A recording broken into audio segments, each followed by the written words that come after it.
Chapter 2386. The Tsungzhou campsite was originally built on a piece of land in the heavenly ice snow region.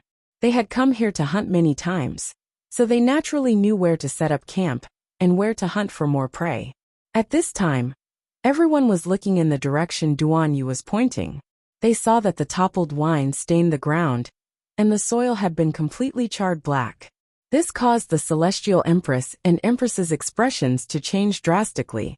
The enchanting beauty who spoke earlier also immediately shut up, not knowing what to say. It turned out that this was a ferret that could distinguish poison.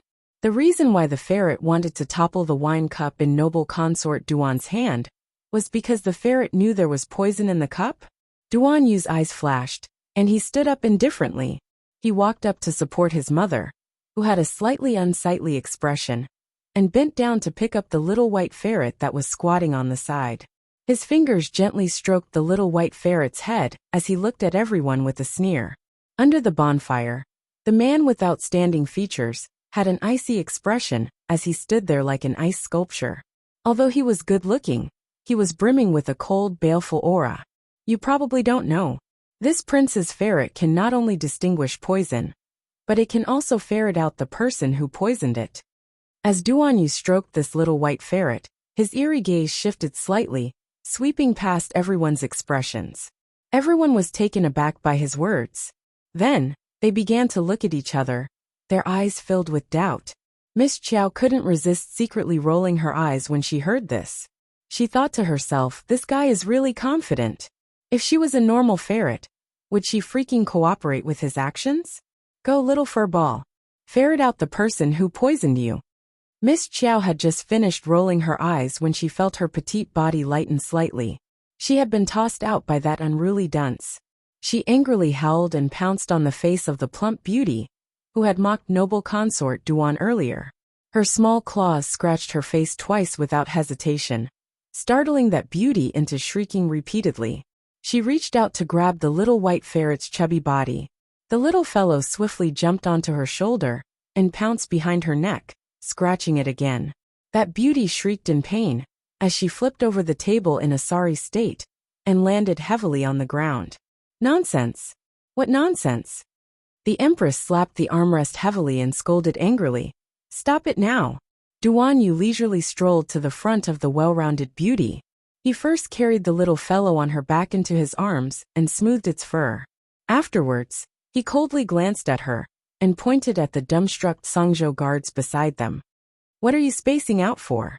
What are you waiting for? Hurry up and restrain the perpetrator. Ah! That plump beauty screamed and covered her face, crying as she knelt on the ground. She crawled forward on her knees and kowtowed to the Celestial Emperor and Empress for help. Save me, Your Majesty, Empress. Is Prince Chen out of his mind? Beauty Wang, why don't you take a look at what dropped by your feet? Duan Yu reminded coldly. The plump beauty looked down and her body stiffened. Impossible. How could she have the medicine on her? Didn't she throw it away already? She abruptly raised her head and looked towards the high ground. Sitting there was a dignified and decent Tsungzhou Empress. Under the night sky, her eyes were both bright and dark. Royal Father, how should Beauty Wang be punished for poisoning noble consort Duan? Duan Yu looked indifferently at the Tsungzhou Emperor, who was sitting upright and still. Chapter 2387. Guards! The Emperor of Tsungzhou waved his hand and ordered, pass on Zhen's decree. Beauty Wang is innately jealous and immoral. Improper words and deeds, a breach of etiquette in front of the Emperor. She was audacious enough to use underhanded means to harm noble consort Duan, and stole her title of beauty. She will be severely punished with 50 strokes of the cane. She will be demoted to a commoner, and expelled from the palace. Beauty Wang instantly collapsed to the ground. Even as she was being dragged and flogged, she was still shrieking incessantly. Your Majesty, this concubine is innocent. Your Majesty, this concubine is truly innocent. It was a good banquet, but in the end, it ended on a sour note. After the Celestial Empress left the scene, everyone also dispersed. Duan Yu used the excuse that his mother needed to rest properly, and didn't allow the little ferret to disturb her. Hence, he carried the protesting Miss Chiao into his tent. Fourth brother. A chuckle came from behind. Duan Yu turned around and saw the second and third princes walking over while holding hands. They were looking at him with fake smiles. Is there something else, elder brothers? Duan Yu asked aloofly. It's getting late, and you've been tired the entire day. Elder brothers should return early to rest. No hurry. The second prince's face twitched as he scanned his younger brother from head to toe. His gaze landed on the little white ferret in his arms. Fourth brother's ferret really stole the limelight today. Oh, it's merely some insignificant tricks. Duan Yu raised his hand to stroke the little fellow's head. He could feel that little thing awkwardly shaking its head, refusing to let him stroke it. Haha. The third prince pursed his lips and said with a chuckle. After the commotion tonight, we didn't have time to open everyone's eyes and see the level 7 spirit beast we captured. Oh. Duan Yu looked disinterested and added, sacred beasts can be seen frequently, but I really don't have much interest in seeing level 7 spirit beasts. When the little fellow heard this, it couldn't resist rolling around on his arm. It felt that this guy was truly vicious. His mouth was simply comparable to Lien's. Even though the second and third princes were so angry that they looked like pufferfish, they still had to maintain a graceful smile on their faces. Even Jojo felt sorry for them. Moreover, I've heard that the person who contributed the most to the capture of the 7th grade spirit beast was still Prince Rong. Duan Yu threw another fatal flying dagger and said with a chuckle. Presumably, if vassal Prince Rong hadn't appeared in time, my 2 elder brothers might have been in danger. This time, the third prince could no longer maintain his good grace. He pointed at Duan Yu and shouted furiously. You! What do you mean? You! Are you saying that without Rong Qing, we brothers wouldn't have been able to defeat that 7th grade spirit beast? Duan Yu shrugged with the of course expression, which angered the gloomy second prince so much that he was also rendered speechless. Duan Yu looked up and waved at the other side with a chuckle. Rong. A tall man with outstanding features walked over from behind the 2 princes. He cupped his hands and bowed slightly. Greetings to your second highness, third highness, and his highness Prince Chun. The second prince flicked his sleeve gloomily and said, Let's go. The third prince naturally followed behind the second prince. He turned back to glare fiercely at Duan Yu before leaving in a huff. The third prince originally wanted to show off and taunt Duan Yu while he was at it, but he didn't expect to be humiliated by Duan Yu. It angered him so much that he returned to his tent with a swollen belly. Chapter 2388. Rong Qing curiously looked at the little ferret in Duan Yu's arms. Can this ferret really smell and identify poisons? Duan Yu nodded. Of course. Rong Qing then raised her hand to pat the little ferret's head. I can touch it. Ow. The little fellow turned around and roared at him. Touch my ass. Do you think this lady is a kitten? Rong Qing's expression turned a bit sluggish that this was a ferret? Are you sure it wasn't a wolf cub? Duan Yu snickered and forcefully rubbed the little fellow's head. Miss Chiao was so angry that she scratched the back of his hand with her claws. Hiss. Duan Yu retracted his hand and looked at the 2 extra marks on the back of his hand. He huffed. You're really ruthless, always scratching me. I'll chop off your claws one day.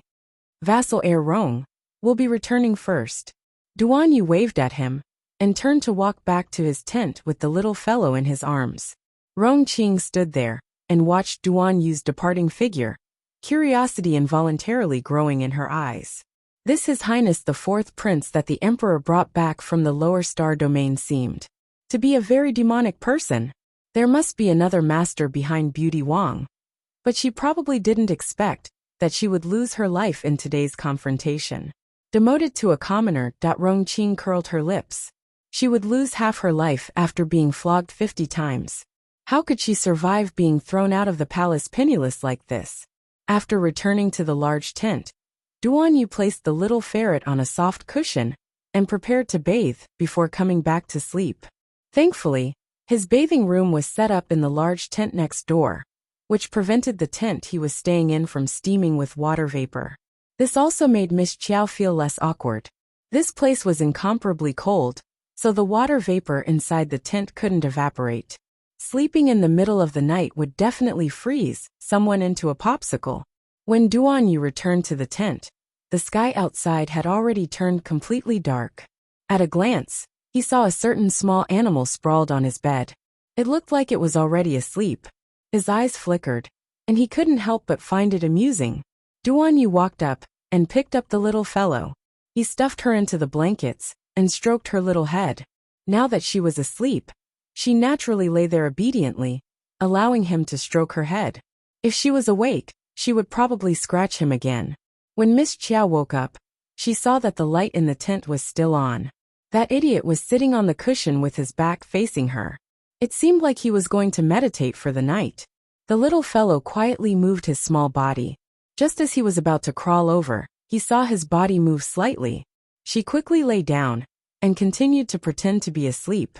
After Duan Yu finished regulating his breathing for 12 cycles, he felt that his spirit was fine. So he stood up and walked to the table to pour himself a cup of water to drink. Miss Chiao guessed that he was probably going to sleep, so she lay there motionless. However, that idiot didn't say anything for a long time. The little guy couldn't help but secretly open his eyes, and from the corner of his eyes, he glanced at the man sitting at the table. What is that guy doing?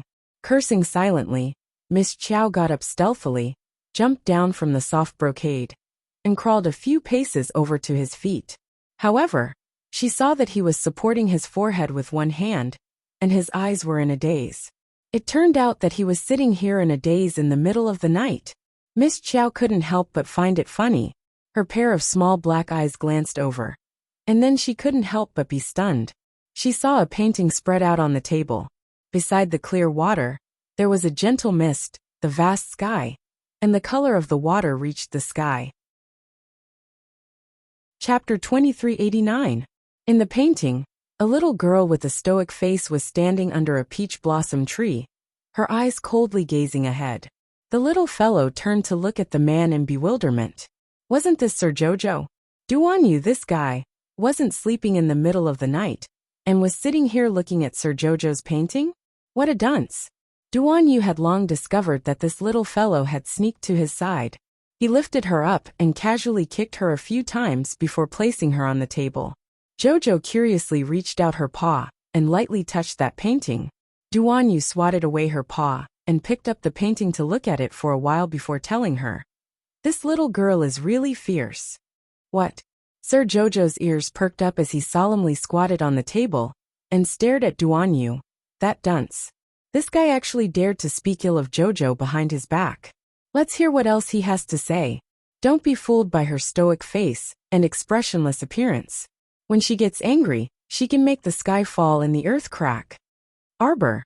That this definitely wasn't Jojo. How could Jojo be like this? She was a good girl and very gentle. She never flipped out easily. Although she's fierce, she really is adorable and adorable. Duan Yu lamented. Don't be fooled by her usually stoic face. In reality, 99% of it is an act. You're the one who's acting. There's an abundance of emotions beneath that stoic face of hers. Sir Jojo spat at him. You're simply spouting nonsense. I don't want to listen to your nonsense anymore. I still remember the first time we met. She treated me like I was the enemy who killed her father and abused me. Duan Yu was completely immersed in his own world and spoke through gritted teeth. She forced my head to drink that filthy water. She even tied me up like a dumpling and hit my head with a piece of wood every day. The little ferret was expressionless. You asked for it. At that time, I was thinking, how could there be such a fierce girl in this world? She was so fierce that I didn't want to have any interactions with her in the future. But I didn't expect. But now, I wish I could see her every day. I miss her and think about her. When I close my eyes, she walks around in my dreams. I wanted to grab her, but I didn't dare to. My heart was in a mess. Sigh. I don't know what you're trying to say. Young man, this is the sign of a demonic barrier. Little Martin looked at him with a heavy expression. Its pair of little black beady eyes were filled with solemn and serious emotions. What do you think I should do? Duan Yu reached out to pick up this little mink and said while gazing at her. I probably fell in love with her. Otherwise, why do you think I think of her all the time, and think of her all the time? Miss Jo felt her brain heat up, and her whole person, oh no, her whole ferret, stared at him rather stupidly. Was she being confessed to as a mink? Oh wait. How could Duan Yu possibly know that she was hiding inside this ferret's body? Don't panic, he doesn't know. However, why did he feel inexplicably flustered? If he said that to her, she wouldn't know how to face this dunce in the future. What should she do? Why did she suddenly feel a bit awkward? The little fellow shrunk her small body and retreated a few steps. However, her body was suddenly picked up by him. A pair of black beady eyes stared straight at his almost sparkling peach blossom eyes. Chapter 2390. She inexplicably wanted to cover her eyes with her tiny paws. Her ears twitched, and she suddenly heard the dimwit's faint sigh. Jojo, is that you? Sir Jojo's entire body. Oh no, her entire mink body stiffened. She felt like she was most likely going to be exposed while squatting in his hands. So she kept scheming in her mind. She couldn't admit it. Ow ow ow. She couldn't admit it. How could Sir Jojo be forced to stay inside a little mink's body so miserably? That was impossible. Sir Jojo, who was willing to suffer because of his pride, expressionlessly looked at Duan Yu. As long as Sir Jojo didn't admit it, no one would know what happened when Sir Jojo was tricked by the soul detachment talisman.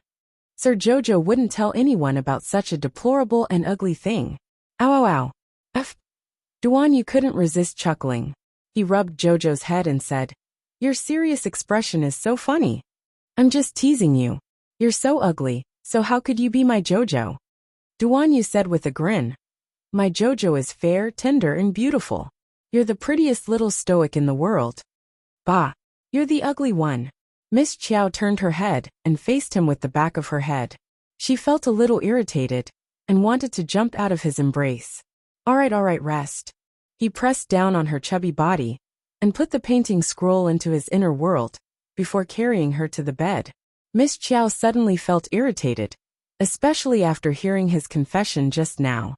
She just wanted to run away like an ostrich and didn't feel sleepy at all. Little furball sleep. SSSS. Duan Yu withdrew his hand and looked at her with flickering eyes. "Why are you scratching me again?" The little white mink jumped away and climbed onto the soft mattress next to the bed, looking like she was going to sleep here tonight. Duan Yu sat by the bed and looked at her like this. His eyes were so deep that she couldn't discern his true emotions. Miss Chiao's heart skipped a beat, and she felt like she had nowhere to hide. Could it be that Duan Yu really recognized her? This was impossible. Her performance was so perfect that no matter what, it would be difficult for him to associate this mink with Sir Jojo, right? She once again lowered her head to size herself up. Her perfect disguise had no flaws at all. Duan Yu couldn't possibly recognize her. Duan Yu suddenly stood up and walked towards her step by step. Arbor saw his strange expression and had an inexplicable feeling of wanting to flee. She felt that if she continued to stay here, things would go out of control. She didn't want to hurt Duan Yu, this dunce, at all. Her body felt light as he picked her up with both hands. In the next second, he placed her under the warm blanket. "Go to sleep." He threw down these words and walked out of the tent without looking back. The cold wind was howling outside. Where was he going in the middle of the night? Arbor couldn't help but roar in his heart. A pair of small black eyes stared at his figure disappearing at the entrance of the tent. Her heart was filled with displeasure. How could this loathsome guy be so willful? She sprawled on the bed and tossed and turned, wondering if she had exposed herself in front of him. Did he recognize her? How should she face this dunce in the future? That his words made her feel very conflicted. Couldn't they just be good? Like in the past. Chapter 2391. She thought she would be so frustrated and upset that she wouldn't be able to sleep. But who knew that it didn't take long for her to fall asleep, and she slept very soundly. That as expected, she was a big-hearted child. Lying there, her round little body didn't move at all. Her soul naturally strolled out and continued to hover above the bed, starting the cycle of cultivation. What Arbor didn't know was, at this time, a figure was silently standing outside the window, staring at her soul that was gradually becoming clearer. His fists clenched and relaxed and tightened again. In the end, Duan Yu still managed to restrain his impulse to charge inside. Not to speculate, not to probe, but to witness with his own eyes. His Jojo was really by his side at this very moment. It was her. It really was her. It was her. Duan Yu felt like he almost couldn't control his frantic heartbeat. Nor could he suppress the longing that had been hidden in his heart. What to do? What should he do? Should I use this chance to make you stay? Make you stay? Make you stay. An entire day and night. Inside the residence's small courtyard, Feng Su, Eunuch Hu, and the servants were all frantic with anxiety, unable to conceal the anxiety in their eyes. His Highness the Crown Prince had locked himself and the Crown Princess inside that room, but there had been no commotion the entire time. Feng Su and the others were naturally extremely anxious, until Elder Mu hurried over and told them that the defensive talisman matrix outside was about to collapse, and that more and more ghost spirits were gathering outside the residence. Feng Su finally couldn't resist jumping up and quickly walked to the door of the wing room. He hastily lifted his robe and knelt down, saying gravely, "This General Feng Su requests an audience with His Highness the Crown Prince for an urgent matter." This General Feng Su. Shen Fei jumped into the courtyard with a whoosh and looked at the servants kneeling all over the floor. He anxiously said, "Why are you all still here? Everyone enter the room." At this time, Shen Fei's shoulder was also injured, and he was exhausted from head to toe after several consecutive battles. The defensive talisman matrix outside was about to collapse from so many ghost spirits, and those things would soon charge into the residence. The steward trembled as he crawled to the door of the wing room and cried, "Your Highness the Crown Prince, why don't you leave with Commander Feng first? If something were to happen to His Highness, not only would his old bones be ground to dust, the entire South City would probably be buried with His Highness. Your Highness! Your Highness! Get out of the way!" Shen Fei angrily roared at Feng Su, Eunuch Hu, and the steward who were kneeling at the door. He rushed forward and kicked the door of the room with all his might. Everyone was dumbstruck as they watched the two pieces of door fall to the ground with a loud crash. Shen Fei rushed into the room and pushed aside the obstructing screen in front of her. She looked straight at the man who was sitting by the bed and hugging the Crown Princess, motionlessly with his head bowed. She didn't know how long the man had been frozen in this position. "Your Highness!" They were about to charge in from outside. "Aren't you leaving yet?" At this moment, chaotic shouts could be heard coming from the courtyard. The flying rune papers quickly enveloped the servants in the courtyard and formed a defense rune array. The target of those ghost spirits who were rushing in wasn't the servants, so they naturally couldn't be bothered to attack the rune array. "Protect eldest miss." The moment Zhou Huan and the others rushed in, they quickly stood at the door of the wing room and started fighting with the ghost spirits who were flying over. But there were at least 2,000 ghost spirits gathered here. Chapter 2392. Zhou Huan's group of 8 could fend off 35 ghosts, or even 100 or 200 ghosts. How could they fend off 2,000 ghosts? The talisman paper around them had already been used up. Everyone picked up their swords and fought against the ghost spirits. Emolian's arm, which was hugging Arbor, slightly tightened. Finally, she reacted and slowly turned her head to the side. What entered everyone's eyes was a pair of pitch-black phoenix-like eyes. They were deep and cold as they stared at the group of ghost spirits that were swarming in with a shout. Shen Fei didn't know what kind of scene was imprinted in this crown prince's eyes. It was just that when she looked at these messy, weird-looking ghost spirits, she was already about to vomit from disgust. That person's eyes contained a deep chill. Just like this, he indifferently stared at the door, staring at these crooked ghost spirits. It was as if what he saw was nothing more than a wisp of spring wind blowing on his face, a wisp of flowing light brushing past. His handsome face was completely unmoved. Only when the bone-piercing cold wind approached him did the steward believe that the talisman masters had said that there were many ghost spirits gathered outside. He was just an ordinary person, so he couldn't see where the ghost spirits were. He could only feel the piercing coldness pressing on his skin. Trembling, he raised his head. He didn't know that a group of strange-looking ghost spirits had already crowded around him, practically blocking the entire room. Shen Fei swallowed her saliva. She felt a bit strange. Previously, when these ghost spirits were outside the residence, each and every one of them had impatiently rushed inside. Now that they had finally rushed to the front of the main body, they shrank back and didn't move. Even the ghost spirits knew who was easy to bully and who wasn't to be trifled with, right? It could be said that it was estimated that all the ghost spirits within a radius of 100 li around the southern city had already gathered in this room. The ghost heads were all restless. The dozen or so ghost spirits floating in the front row were baring their fangs and brandishing their claws. Suddenly, they screamed sharply and rushed to the side of the bed.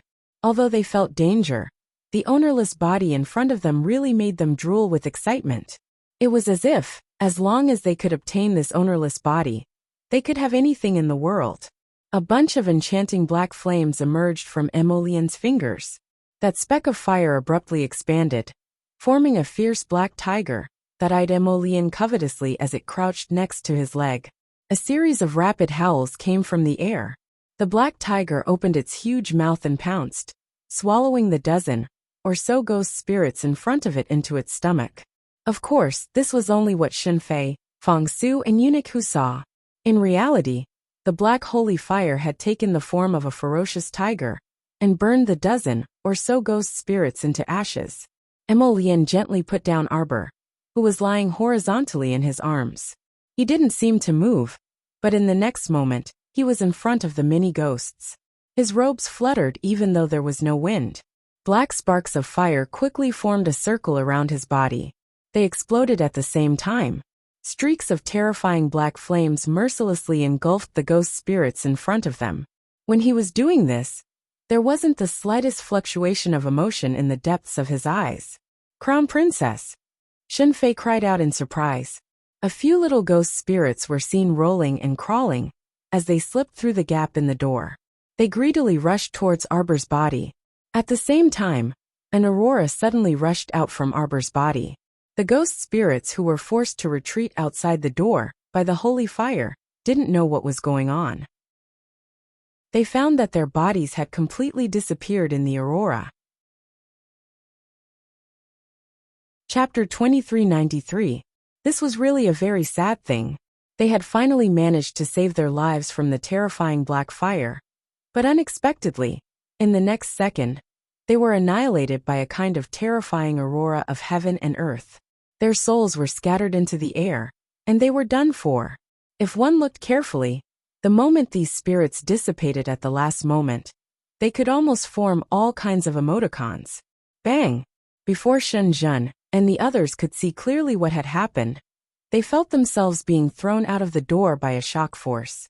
2 pieces of door planks and a screen were thrown over one after another, blocking the door and cutting off everyone's view. After Feng Su, Eunuch Hu, and the others were driven out, they all looked at each other in dismay. Emolien had thrown everyone out of the room the moment the aurora occurred. He was very sure that those people were only blinded by the aurora for a moment, and did not really see clearly what was inside the little girl's body. Prince Emma walked to the side of the bed and sat down. He stretched out his finger to stroke the little fellow's fair and peaceful face, his gaze calmly lingering on her dantian. There, he could clearly see a ball of white light suddenly appear, and all the spirits turned into ashes in this light. Thinking back to when Jojo's spirit dissipated in the underground base of Daizong Mountain, Emolien was almost certain that this ball of white light in her dantian was protecting her body. What was this thing? His finger gently stroked her lower abdomen, but he did not probe further. It was better to wait for Jojo to wake up before telling her, and let her investigate it herself. Still not coming out. His cold and stern voice rang in the silent room. As soon as his words fell, the whole room was silent, as if the air had also solidified. Rustle, rustle, rustle, rustle, rustle. After a series of crawling sounds, the little treant slowly crawled out from the hair behind the little girl's neck. Its pair of eyes looked somewhat timidly at Emolien. Seeing the man's cold and stern gaze sweep over, Qiuqiu suddenly had an impulse to flee. I was only able to come out just now. The little treant hastily crawled out from behind Xiaomu and jogged up to Emolien. It tugged at his sleeve and fluttered before flipping over and jumping onto his arm. Emolien glanced at him coldly. Qiuqiu hurriedly poured out everything it could and couldn't. Master's soul has left her body. But don't worry, Master is completely fine. Not only is she fine, but her spiritual sense is also increasing. Increasing. The more Chiuchiu spoke, the more excited it became. Beaming with joy, it said, I just cut off contact with her. Her spiritual sense body ran away with her soul body. But it's fine, Master, Focus. Chiuchiu swallowed his saliva. Focus. Master is fine. She's fine. This would be a very good cultivation journey.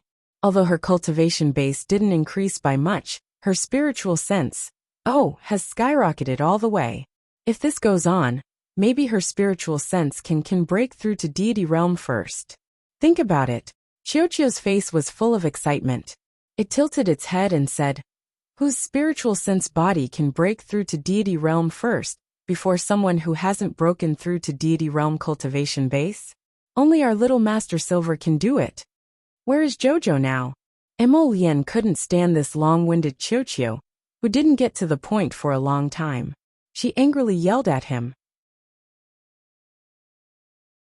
Chapter 2394. The little treant shrunk its neck. With a timid look, it looked at the man whose expression was so cold that it was somewhat frightening. Chiuchiu shrunk its head and glanced at the man pitifully. Mistress Shishi, I don't know. You don't know? Emolian didn't get angry, and merely uttered these 4 words slowly and faintly. But for some reason, Chiuchiu felt a chill on the top of his head, as if in the next instant, his head would be twisted off by the man in front of him and kicked like a ball. You can't hit me. If you hit me, you'll regret your bad luck. My little mistress won't forgive you. Chiuchiu carried Miss Chiao's banner and cried out anxiously. Where is she? Emolian asked coldly. In a very, very cold place. What do you mean? Tell me clearly, why did she leave her body? Why did she go to that cold place? Chiuchiu swallowed his saliva. What was going on? Lord Chiuchiu was actually frightened by this stinky human in front of him. This fellow spoke so logically, grasping the main point in one go. Chiuchiu could not fool him even if he wanted to. Emolian raised her eyebrows and stared coldly at Chiuchiu in front of her. Chiuchiu drooped its little head listlessly. Actually, I am not that sure either. Seeing the man in front of him reach out as if to pinch it to death, Chiuchiu jumped in fright and hurriedly explained. Mistress left her body because she wanted to train her spiritual senses. Her spiritual senses are about to break through to the godly realm. Perhaps even she herself is not aware. But the truth is, once her spiritual senses reach the godly realm, she will naturally return to her body. Chiuchiu finished speaking in one breath and looked down, his 2 little branches hanging down, and his expression saying that he had already confessed. What attracted her over? Chiuchiu's 2 beady eyes abruptly bulged. How did you know? Fuck. That man had tricked it into revealing everything with 1 sentence. Chiuchiu used its 2 branches to viciously hit itself, and looked at him with an expression that wanted to cry, but had no tears. Still not speaking? Emolian said coldly. This little fellow still wanted to play these tricks in front of him. That sneaky look of his had already exposed him. Chiuchiu looked at Emolian pitifully. It's not Chiuchiu's fault. Speak. A certain person's patience ran out, and he shouted angrily. Chiuchiu rolled onto his arm, and pretended to use its 2 branches to cover its non-existent ears. After the primary silver leaves the body, it should be around the body, tempering the body of spiritual sense. It's only because little third called out to her that she floated to that place of extreme cold. Who is Xiaosan? Emolian curled her lips. Her tone sounded rather calm, but Chiuchiu was trembling like a little sieve. She felt that the man in front of her was inexplicably terrifying. Strange. Why did it feel like Xiaosan was trying to stir up trouble? Xiaosan is Chiuchiu's holy woodwood. Seed fragments. This time, she confessed everything in one breath. After speaking, she even secretly sized up Prince Mo's calm and unperturbed expression. She only felt that this man in front of her was so shrewd that she couldn't even tell what he was thinking. Chiuchiu was a little scared. If only Lord Jojo was here right now. Chapter 2395. In front of Sir Jojo, the Crown Prince would definitely not reveal such a terrifying expression. This two-faced person, this terrifying bad boy, had been glaring fiercely at the little tree. When little master returned, Wuxia would definitely sue him. Evil. Obscene. Mo Lien pressed the little fellow down with a finger and asked coldly, "Can you determine her exact location?" "I'm not sure." Very good." Mo Lien did not say anything, only gently stroking the little tree's head. The little tree felt that its head was a little pitiful, as if it was in danger of being crushed by someone at any time. "Little 7, Prince Mo calmly called out. "Do you know what to do?" The crown prince looked at the little treant warmly. Wuxia shuddered and reflexively carried its little master into Paradise Planet. Did he dare to say that he did not know?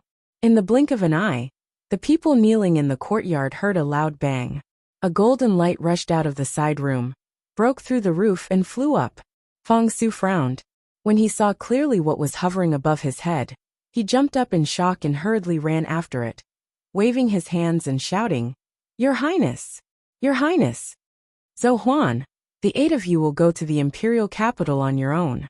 Mo Lien stood on little 7's back and instructed with a bland expression. There was no superfluous explanation, nor was there any nonsense. It was purely an instruction. Yes, Zhou Huan obeyed, and did not ask any unnecessary questions. Eunuch who also stood up in a panic and hurriedly shouted to the crown prince on the dragon's back, "Your Highness, where? Where are you going? You can't just leave like this. His Majesty is waiting for your return in Dragon Flame City." "Ah, Your Highness! Your Highness!" They stared blankly at the indifferent master, who didn't even spare them a glance out of the corner of his eye, as he rode away on the dragon. Eunuch who was on the verge of collapsing, Fong Su Commander Fong, was also on the verge of a mental breakdown. At this moment, other than going crazy, he felt that there were no words to express his feelings at this moment. The willfulness of His Highness had already completely exceeded his expectations. Although the heirs of the various princes in the capital were arrogant, they had never been like this before. He clearly knew that the great emperor had been waiting for him in the imperial capital for a long time, but he still did things his own way. He did whatever he wanted to do and ran away without any explanation. How could they endure this? Mo Lien stood on the dragon's back, his eyes indifferently looking into the distance. The gusts of wind that were blowing in his face were completely blocked by him. His hair and clothes were not messed up at all. "I remember that there is an extremely cold place in the Tsang Prefecture," Mo Lien said with an indifferent expression. "The heavenly ice and snow region." Little 7 made a beautiful tail swing and leaped into the sky, drilling into the clouds. Whoosh! A purple feathered arrow brushed past a patch of snow, splashing bits of cold light, and pierced into the hind leg of a snow deer in front of him. The snow deer neighed and immediately fell to the ground, unable to get up.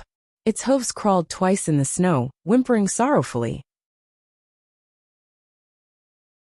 Chapter 2396. The third prince was in high spirits, as he led a group of guards forward on horseback.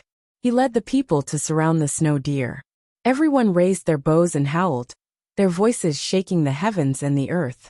A bunch of idiots. Miss Chow glanced at them. Those who didn't know better would think that they had hunted a snow leopard. A group of people besieging a low-level spirit beast. The snow deer, which had no offensive power, shot 18 arrows consecutively and barely hit its target with such archery skills. It was better not to come out and embarrass itself. Er Rong urged his horse to follow beside Prince Chen. When he turned back, he saw the undisguised contempt in the little ferret's eyes. Why did he feel speechless for some reason? Even a ferret knew how to despise people these days. "Little furball, what do you like? I'll shoot it for you to play with." Duan Yu reached out to stroke her furry head, as he stared at the icy plains in the distance. The little fellow lazily crawled on her paw. "Should I tell the truth? I like super large ice wolves, snow leopards, and big tigers the most." The problem was that this bunch of weaklings only hunted small animals all day long. She didn't like any of them. "Look, there's a white-furred silver tiger over there. I'll shoot it down for you to play with, okay?" Duan Yu pointed ahead. Sure enough, a vigorous tiger had appeared in the icy plains at some point in time. Third Prince and the others were already on high alert. They stared cautiously at the tiger, afraid that it would suddenly pounce over. Hearing the sound of hooves, Third Prince turned to look and saw Duanyu spurring a polar ice wolf to gallop past them. That was a level 10 spirit beast, right? Third Prince's pupils contracted as he inwardly thought. If you court death like this, the tiger will kill you one day. Rong was startled for a moment, and the corner of his mouth silently twitched. He glanced sideways at the little ferret in Prince Chen's arms, then looked up at the white-furred silver tiger squatting on the icy plains, and eyeing them covetously. A trace of doubt flashed through his mind.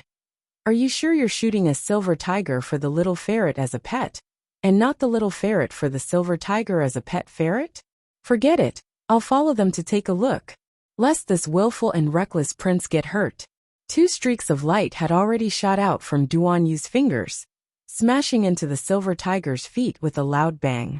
This suicidal provocation infuriated the silver tiger, and it abruptly roared. With a leap, it scuttled down from the icy plain, and made a beeline for Duanyu. Just as the polar ice wolf and this white-furred silver tiger were about to collide, Duanyu leaped up with the little ferret in his arms. He revealed a jade bamboo tube from his sleeve, and abruptly shot it at that extremely pitiful silver tiger. They were so close to each other. The explosive power of the 9 jade heavens thunder flung the silver tiger away. It smashed into the thick layer of ice with a bang. Kik, with such a huge impact, it would be strange if the layer of ice did not crack. The silver tiger's expression was also very strange. When it realized that the layer of ice under its body was breaking, it hurriedly crawled with its claws, dragging its painful body, and hurriedly jumped onto another intact piece of ice. Without another word, it turned its head and fled with its tail between its legs. Fuck, the current human was too treacherous. He didn't even use spiritual energy to fight with you. Who knew what he flung at me? But it turned all my snow white fur black. The white-furred silver tiger leaped from one piece of ice to another. It finally jumped over the broken ice, and madly sprinted towards the depths of the icy plains. Unexpectedly, it had only run a few steps when it looked up. Chapter 2397. To its surprise, it saw that grinning human standing in the air before it. When did he run in front of it? Roar! The white-furred silver tiger roared, but the trembling in its roar simply made it blush. What was going on? It was actually frightened by this tiny human, to the point that its organs were about to fall out. A fan had already appeared in Duanyu's hand, and he winked at the silver tiger with a grin. Are you going to submit? Or should I beat you until you submit? The little fellow was curled up in his arms. Even if he didn't look at her, he could sense her happy mood. That pair of beady eyes must be staring intently at this ferocious tiger right now. He knew she liked it. Duanyu smiled. The white-furred silver tiger really wanted to resist again. But when the man revealed that piece of jade in his sleeve, it looked at its fur flying all over from the explosion. It involuntarily sprawled on the ground. It absolutely wasn't submitting to evil forces. Absolutely not. It was just that there was a saying among humans. A wise man submits to circumstances. The tiger had a flash of inspiration as it thought this. When Sir Jojo returned, he had an additional mount. The little fellow swaggered as she squatted on the silver tiger's head, and they returned to the camp while being watched by everyone. When someone asked, Duanyu told everyone, Little Diao made a great contribution, so this is her reward. Everyone's jaws dropped to the ground. They didn't understand His Highness Prince Chen's scheme. His reward was a ferocious tiger mount. But he didn't feel that the little fellows, but was uncomfortable. Sir Jojo naturally didn't care about these people's probing gazes. She was now also a person who reared a tiger. Oh no! A ferret. The little fellow didn't know that she had already exposed herself to Duanyu. After washing herself clean, she let the maidservant at the side wipe her fur. Clean and tidy, she slipped into the bed and lay there motionless. She didn't know why, but she kept feeling like she was exhausted every time she woke up these past few days. It was as if she hadn't rested well, even in her dreams, and always looked tired. His body was really too weak. Even after sleeping for so long every day, he still looked sleepy. Miss Chiao had no idea that little Martin's body did not have enough rest because her soul had been tossing and turning in and out of his body. Late at night, it was raining heavily outside. The bean-sized raindrops hit the tent and woke Miss Chiao up. When she opened her eyes, her soul had already slipped back into little Martin's body. Outside the tent, a person came in against the moonlight and braved the rain. With a head full of wet hair, he went forward and pulled her out of the warm blanket. It's time to go. Isn't it still dark? Why did he have to leave now? The little girl was extremely sleepy. Duan Yu poked her forehead with a smile. All right, continue sleeping. After saying that, he took a small blanket and wrapped her up. He stuffed her into his arms, leaving her two sleepy beady eyes exposed. The little fellow propped up her eyelids. Unable to withstand the tiredness, she went back to sleep. When Duan Yu carried him out of the tent, horses were already neighing and moving outside. The sudden torrential rain made everyone a little flustered. Snowflakes gradually gathered in the rain. It looked like the weather would continue to deteriorate. Roar! The little fellow waved her paw at him. Where's my little tiger? That was her mount. Chapter 2398. Duan Yu pressed down on her small head and stuffed her into his embrace. It's cold. Don't worry. Your tiger cub is following behind. It definitely won't fall off. Only then was Miss Chiao satisfied. She shrunk her head into his embrace, and even purposely tugged at his lapel to block the whistling cold wind above her head. This body of fur really can't withstand the wind. The little girl thought unhappily. She wondered how her body, which was left behind in the divine province, was doing now. Why do we have to move in this weather? Commandery Princess Xiangchang's shrill shriek came from the camp. Although the maidservants held 2 umbrellas for her, her clothes were still half soaked from the howling wind and torrential rain. It was very uncomfortable to stick to her body. Commandery Princess, it's the Emperor's order. I heard that the Board of Astronomy calculated that the weather will be even worse in the future. So we must leave now. Commandery Princess Xiangchang stood there and cursed before getting into the carriage in irritation. The boundless icy plain was currently covered in rain and snow. At first glance it was foggy, so it was impossible to see the road clearly. Thankfully, other than those delicate royal concubines, everyone else had decent cultivations, so most of them didn't have much of a problem traveling on a rainy day. Duan Yu was worried about his mother, so he mounted the ice wolf and ran to his mother's carriage to instruct the coachman.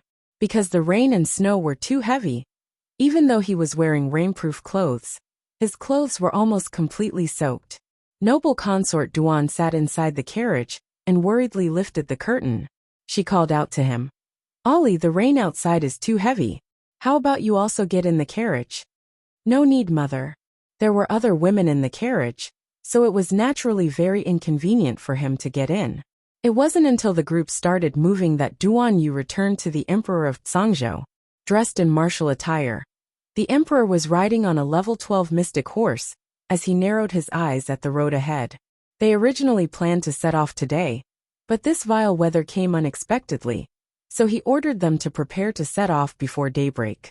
Although it was difficult to travel on rainy and snowy days, how could the children of Zhangzhou be so delicate? The group packed up the food, utensils, and other things. They left the tents there and followed the great emperor back. At this moment, an official from the imperial astronomer with a solemn expression walked forward and saluted the emperor in the rain. Your Majesty, please give the order to set off quickly. Judging from the weather, a blizzard would arrive in less than 2 hours. At that time, the journey will be even more difficult. And the official's face was full of worry. This humble official thinks that if there is a hailstorm halfway through, the ice layer below will collapse. At that time, the official didn't continue, but the meaning behind his words was clear. If they encountered a large hailstorm and broke through the ice layer, the ice field would collapse and the land beasts would not be able to walk. The great emperor's expression changed slightly. Pass down the order. Prepare the flying beasts in advance and be on standby. Let's go. In this kind of weather, flying in the rain on a flying beast was obviously even more unwise.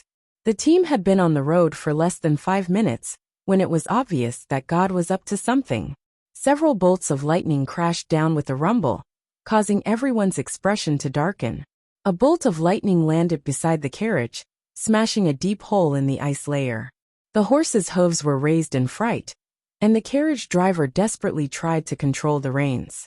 The great emperor hastily shouted, "Go!" Great, it didn't even take 2 hours. The hailstorm didn't fall, and a thunderstorm attacked. Chapter 2399. The lightning struck the glacier, creating several deep craters in it. Everyone only felt the glacier beneath their feet tremble, and cracks that were clearly visible to the naked eye blossomed with a series of terrifying crackling sounds. It was as if everyone would fall into the depths of the icy plains in the next instant. The horses neighed in fright, and the women and children screamed repeatedly. Poof! A tender green thing suddenly shot out from behind the crowd from a crack in the icy plains, and whipped the horses, but with a smack. That unlucky spirit stallion immediately neighed in fright, and kicked its front legs. The third prince, who had been sitting upright on the horse's back, and doing his best to restrain the horse's agitation, instantly tilted his body along with the upright spirit stallion. Waves of dizziness hit his mind, and a trace of alarm flashed through his eyes. What a joke! How could a good-for-nothing level 5 little mystic cultivator like him withstand this kind of stimulation? Just as he was about to be jolted off the horse, several guards immediately galloped over. One person held his horse down, while the others reached out to support him. The third prince panicked and lost his head as he shouted several times, "Protect your highness! Protect your highness! Protect your highness! Protect your highness!" The little fellow crawled and revealed 2 beady black eyes to glance at the retarded third prince in the carriage. She then looked up to see the indifferent and nonchalant Duan Yu, and several thoughts immediately flashed through her mind. The dragon has 9 sons, and each one is different. Bad bamboo shoots produce good bamboo shoots, and a crooked melon can at least grow a divine flower from a snowy region. Although her long hair was drenched by the rain, her pair of peach blossom eyes appeared even colder and brighter, giving people a feeling that she was fearless even in the face of great difficulties. Duan Yu's fingers subconsciously rubbed her head that had popped out. He held the reins with one hand, and turned to speak with vassal Prince Rong, who had caught up. The group then braved the rain, and led the carriages towards the icy plains. A white light suddenly flashed across the horizon, instantly illuminating the icy plains in front of them. A bolt of lightning as thick as the mouth of a bowl drew a crack in the sky, and fiercely struck the thick layer of ice. Immediately after, more than a dozen green vines shot out from under the layer of ice, baring their fangs and brandishing their claws to block the carriage's advance. Because the rain was too heavy, the little fellow had already shrunk back into Duan Yu's arms, so she simply did not see the vines shooting out from under the layer of ice to attack. The horses neighed incessantly, and a few Tsang province guards were flung off the back of the spirit stallions. There were even a few horses that couldn't be controlled. They ran wildly with their riders, and fell into the cracks in the ice. Both the riders and their horses disappeared without a trace. One of the generals leading the group said with a cold expression, "Everyone surround him. Protect His Majesty and the concubines. Don't panic. Maintain the formation and keep moving forward." Clap! A bolt of lightning struck the side of the carriage. The coachman gripped the reins with all his might. His face was pale as he tried to control the speed of the carriage. Duan Yu's handsome face darkened as he commanded a group of Tsangzhou guards to step forward to protect her. Afterwards, he patted the head of the polar ice wolf beneath him. With a wave of his sword, he severed 3 to 4 vines, and leaped over the intersecting faults, landing firmly on the ground. What's going on? The second prince, who was being protected, was in a state of panic. His face was a little pale. What's under the ice? If elder brother has the leisure to figure out this matter, why don't you run faster and not cause trouble for others? Duan Yu revealed several porcelain-like teeth at him with a spurious smile. The second prince's face darkened, and he was very unconvinced on the inside. Chapter 2400. Although the second prince was aggrieved, he couldn't refute. After all, he was the same as old third, a novice mystic cultivator. Whenever his cultivation was mentioned, he would feel stifled and flustered. But could this be blamed on him? This was completely due to his innate talent, alright? His innate talent was not good, so it could only be said that he was born without the fate of cultivation. However, it was already heaven-defying luck that he could be born into the imperial family. I'm afraid the thing under the ice is about to come out. Rong cracked his whip and chased after Duan Yu's polar ice wolf. We can't continue like this. The caravan is too slow. Organize a group of people to stay behind to cover the retreat, Duan Yu ordered coldly as he glanced at Rong Qing. Don't pick on crooked melons and split jujubes to disgust people. Rong Qing was speechless. She nodded and galloped away on her horse. Not long after, he returned with an elite team. That's all the manpower we can muster. The rest will have to protect His Majesty and the concubines of the various palaces. Enough. Duan Yu nodded. We will stay behind to block the thing that burrows out from the ground. Let the others follow His Majesty first. As they spoke, the rumbling of hooves came from the distance. Rong narrowed his eyes. It seems to be that bunch of brats from Ming province. Don't mind them. Duan Yu glanced over. Do as I say. Rong nodded and arranged for people to follow the caravan. Meanwhile, he led that elite team of more than 20 people to stay by Duan Yu's side. He summoned a long sword that was overflowing with light from his conscience. We haven't been able to compete properly before. Today, I'll show you the gap between us. Duan Yu glanced at him from the corner of his eye and harumphed in high spirits. He suddenly leaped up from the polar ice wolf and pounced toward several vines that had twisted into a ball. Rong didn't get angry and remained aloof. He nodded and said, All right, this one will wait and see. Swish! A cold arrow shot over first, shooting that ball of rattan branches into pieces. Ming Yasi's arrow came so quickly. Compared to several days ago, he seemed to have recovered quite a bit. Duan Yu creased his brows, but he didn't waste words with him. He directly flicked his sleeve and threw several jasper beads into the emerald green bamboo tube. Duan Yu's motto was to never waste any of his divine energy when he could throw a concealed weapon. Boom! Following the explosion of the jade heavenly thunder, the spirit stallion let out a miserable shriek, and the troops behind Ming Yasi were thrown into chaos. The jade heavenly thunder was flying towards him. At that moment he felt his heart tighten. He had already abandoned the polar ice wolf under him and flew up. The first to bear the brunt of this attack was the polar ice wolf. It collapsed to the ground, whimpering as it struggled at death's door. Clearly, it was on the verge of death. Ming Yasi floated to the ground and glared at Duan Yu with gritted teeth. This guy's level of treachery had practically exceeded his imagination. The people of the Divine Prefecture and the Zhangzhou were all so cunning. Duan Yu did not look at him, and the raven bone fan in his hand flew out, severing several vines. This time, it seemed to have angered the huge monster under the ice. Countless vines burrowed out again and viciously whipped at the people in front of them at a frenzied speed. Audacious humans, you actually dared to offend Lord Holywood. I'll whip you to death. Swish swish. Swish swish swish. All the vines rushed towards Duan Yu at once, and a few even aimed for his chest. Chapter 2401.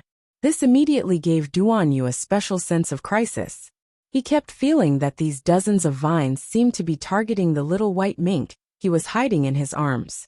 Jojo, what kind of bizarre situation was this? Or could it be that he was just being paranoid and making a mistake?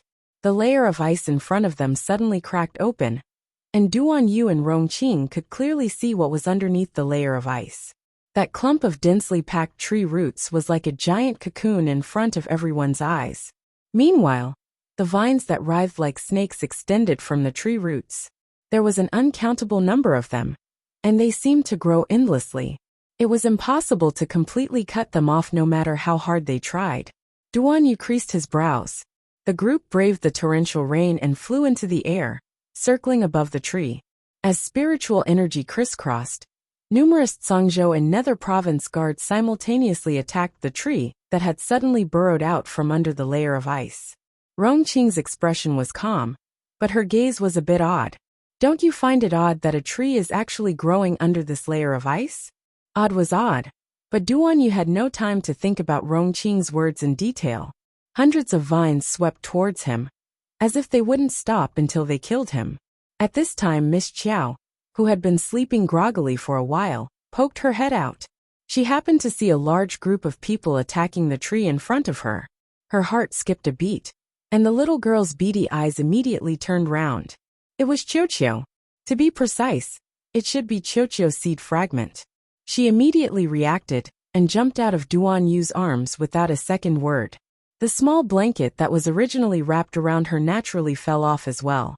The little snow-white ball swiftly pounced towards the vines on the opposite side. That scene shocked Duan Yu so much that his expression changed drastically, and he immediately withdrew the divine energy he sent out. He then shouted in alarm, "Everyone stop!" He reached out to grab her, but the little fellow was especially slippery and had already pounced onto one of the very thick vines. Duan Yu caught nothing, but he had already dashed over. When vassal Prince Rong saw this, he also jumped in fright and quickly chased after him. "Your Highness Prince Chen, what are you doing?" Duan Yu looked in horror at the little snow-white ball sprawled on the vine. He saw her hugging that vine and seemingly turning her head to glance at him.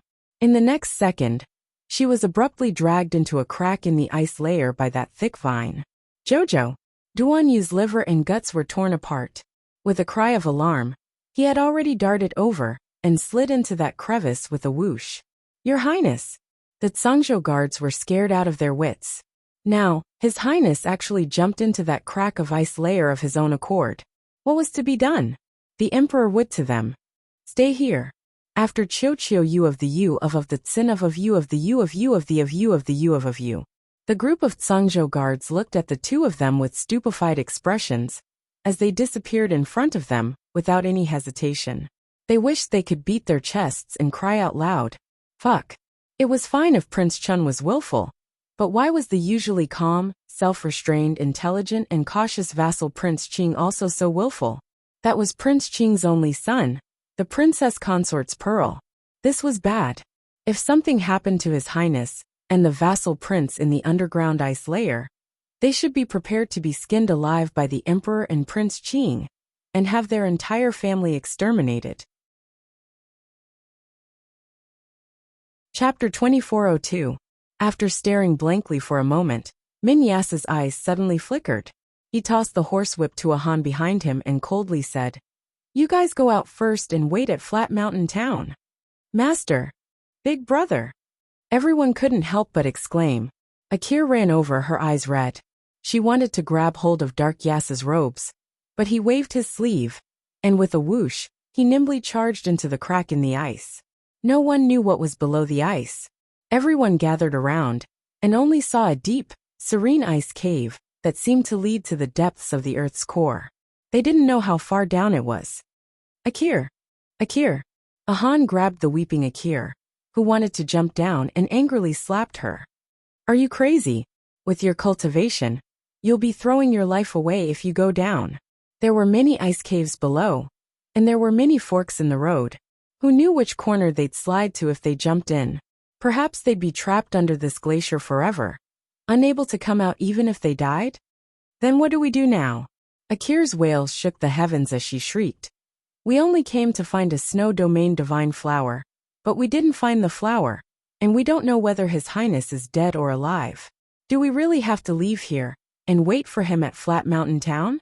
"Listen to Big Brother," Han said with a sullen face. "No, I'm not leaving. I'm not leaving here. I'll wait here for Big Brother Yas to come back." Akir was crying like a tearful doll as she shrieked at everyone. Han didn't give her a chance to speak any more nonsense, and directly slapped her head, knocking her out. He had two subordinates carry Akir, and immediately turned to leave with a sullen face. Han had always followed his big brother's orders, and never disobeyed them in public, but in private. After the noisy group of underworld province guards left, one of the Zhangzhou guards said bitterly, "Then what do we do?" "Send two people to the Emperor to report this matter." Everyone looked at each other. Only a fool would report it, and directly face the wrath of the Emperor and Prince Qing. That the Zhangzhou guards were conflicted and uncomfortable. After Arbor's small body was pulled down by the vine, he slid down the ice hole. The vines were very nimble and flexible. They dragged her back and forth in the honeycomb-like cave, dragging her deeper and deeper. She didn't know if they wanted to drag her into the depths of the earth's core. The little fellow only felt that his body kept falling down, falling deeper and deeper, but there was not a trace of nervousness in his heart. From time to time, Duanyu would fling out a burst of divine energy to stop the vine's dragging speed. But overall, it did not have much effect on such a thick sapling. Arbor put its two little paws on the vines. Feeling the intimacy of the small tree, it felt a bit happy. Who would have thought that he would be able to see the figure of little 3 in this strange trip to the heavenly ice and snow region? According to the ranking of the seed fragments, the person in front of him should be called Little 3. Little Tree only instinctively dragged his little Masta and ran. In any case, in his days he only felt that there was something he wanted on that human, so he must obtain it. Otherwise, he might regret it for the rest of his life if he missed it. Now, he felt this little dumpling approaching, and feeling her softly hugging him. The sapling's heart leaped with joy, and the memories that originally belonged to him gushed forth in an unending stream. Chapter 2403. Qiuqiu suddenly did a carp flip, and squatted on Emolien's shoulder. After carefully sensing for a moment, it said with a comforted expression, "Master is awesome."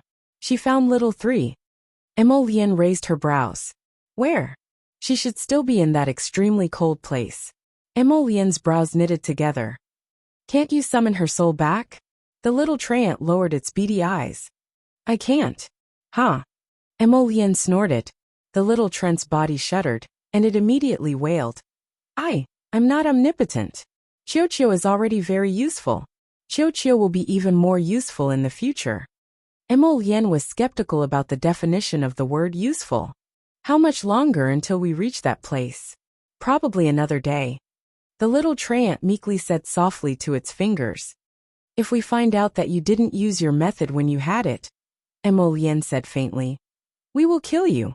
The little treant pitifully shrunk its small body, and chanted again in its mind. When Master comes back, Qiuqiu will definitely fiercely complain. There are also Qiuqiu's seed fragments over there. How can we summon them back? Strictly speaking, they belong to the same body, so there was naturally no distinction between them.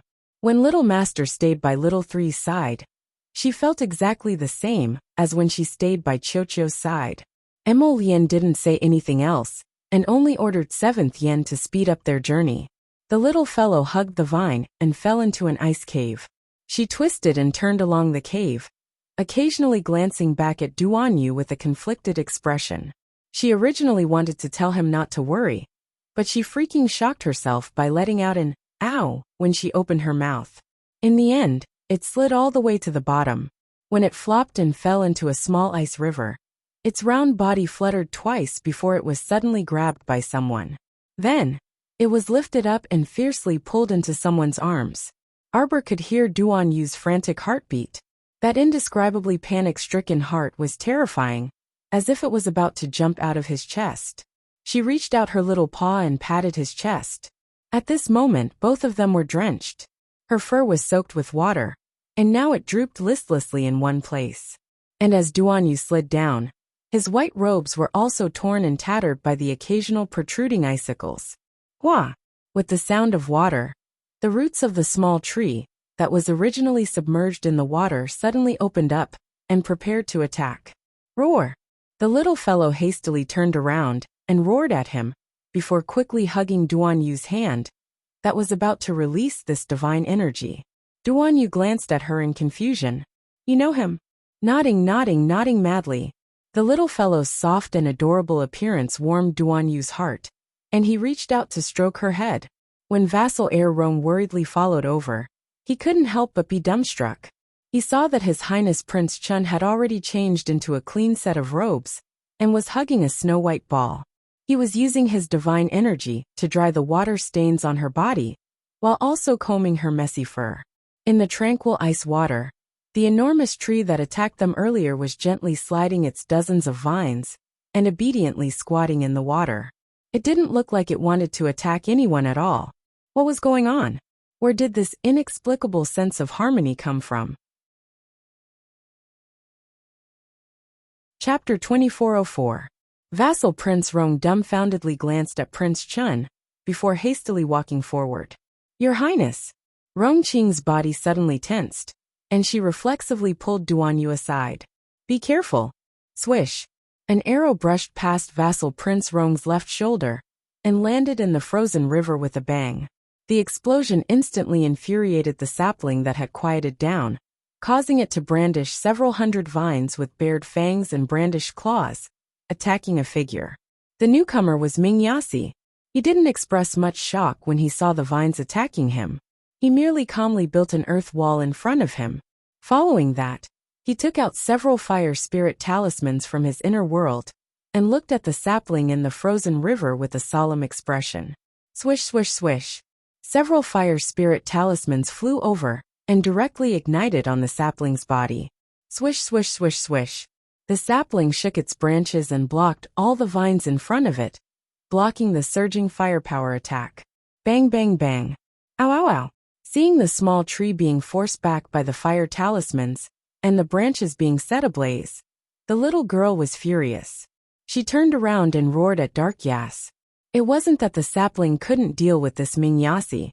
Rather, the sapling had just promised her that it would obediently crouch down and not attack people. Duan Yu reached out and pressed down the little fellow's fleshy body that was struggling. Duan Yu directly carried her to the frozen river and glanced at that tree in astonishment before turning back to look at Ming Yasi.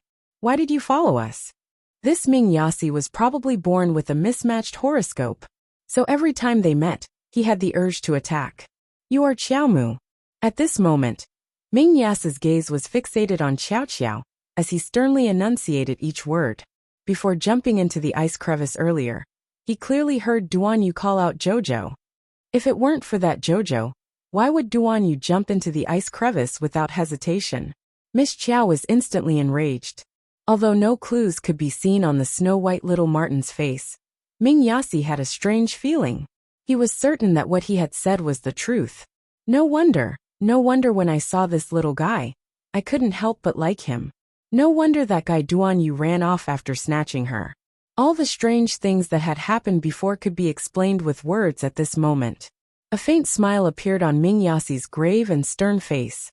He looked up at Duan Yu and Rong Qing, then looked up at the thick glacier. Duan Yu, do you suddenly feel like continuing the sparring just now? Duan Yu gave him a "do you think I'm scared of you" look. Maes didn't say another word as he shot out a few more arrows. His body flew over as a stream of flowing earth spirits surged through the ground. Duan Yu sneered. With a wave of his hand, several hundred ice spikes suddenly broke free from the surrounding ice walls and whooshed toward Dark Yas. Idiot! Fighting with him in a space filled with water spirit force? Courting death. The several hundred ice spikes were all blocked by a transparent earth wall. A cold glint flickered in Duan Yu's eyes. With a wave of his hand, the raven bone fan transformed into a long sword. Don't blame the heavens and accuse others for courting death. Crack. What the hell was that sound? Everyone's hearts skipped a beat. All of a sudden, the entire layer of ice beneath their feet fell down. Everyone was speechless as they abruptly fell down along with the broken layer of ice.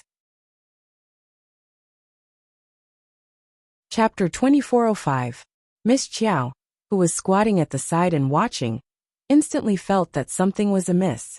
Just as she wanted to escape, her petite body was already coiled up by a vine, and she involuntarily fell down with it. Thankfully, the drop wasn't too high. In a flash, Duan Yu, Rong, Ming Yasi, and the others all landed on the ground. Their bodies swayed slightly when they stepped on the slippery ice layer, but they steadied themselves. Plop! The little girl fell from above and plunged headfirst into a pile of ice dregs. It hurt so much that her hair stood on end. Duan Yu twitched his mouth, and his figure flashed to her side. He quickly picked her up from the pile of ice dregs and helped her remove a few pieces of ice from her forehead before rubbing her head. Your Highness? Rong's feeble voice was heard. Duan Yu turned around with the little fellow in his arms, and his pupils contracted abruptly. Miss Qiao, who was in his arms, was startled for a second before she suddenly cheered with a howl. She squirmed her limbs, wanting to jump down from Duan Yu's arms. Wah wah wah! Wah! There were actually several hundred snow domain divine flowers planted here.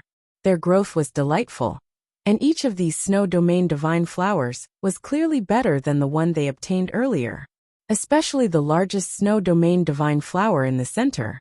Wah! This was a super sacred grade medicinal herb, right? Jojos, they were all Jojos.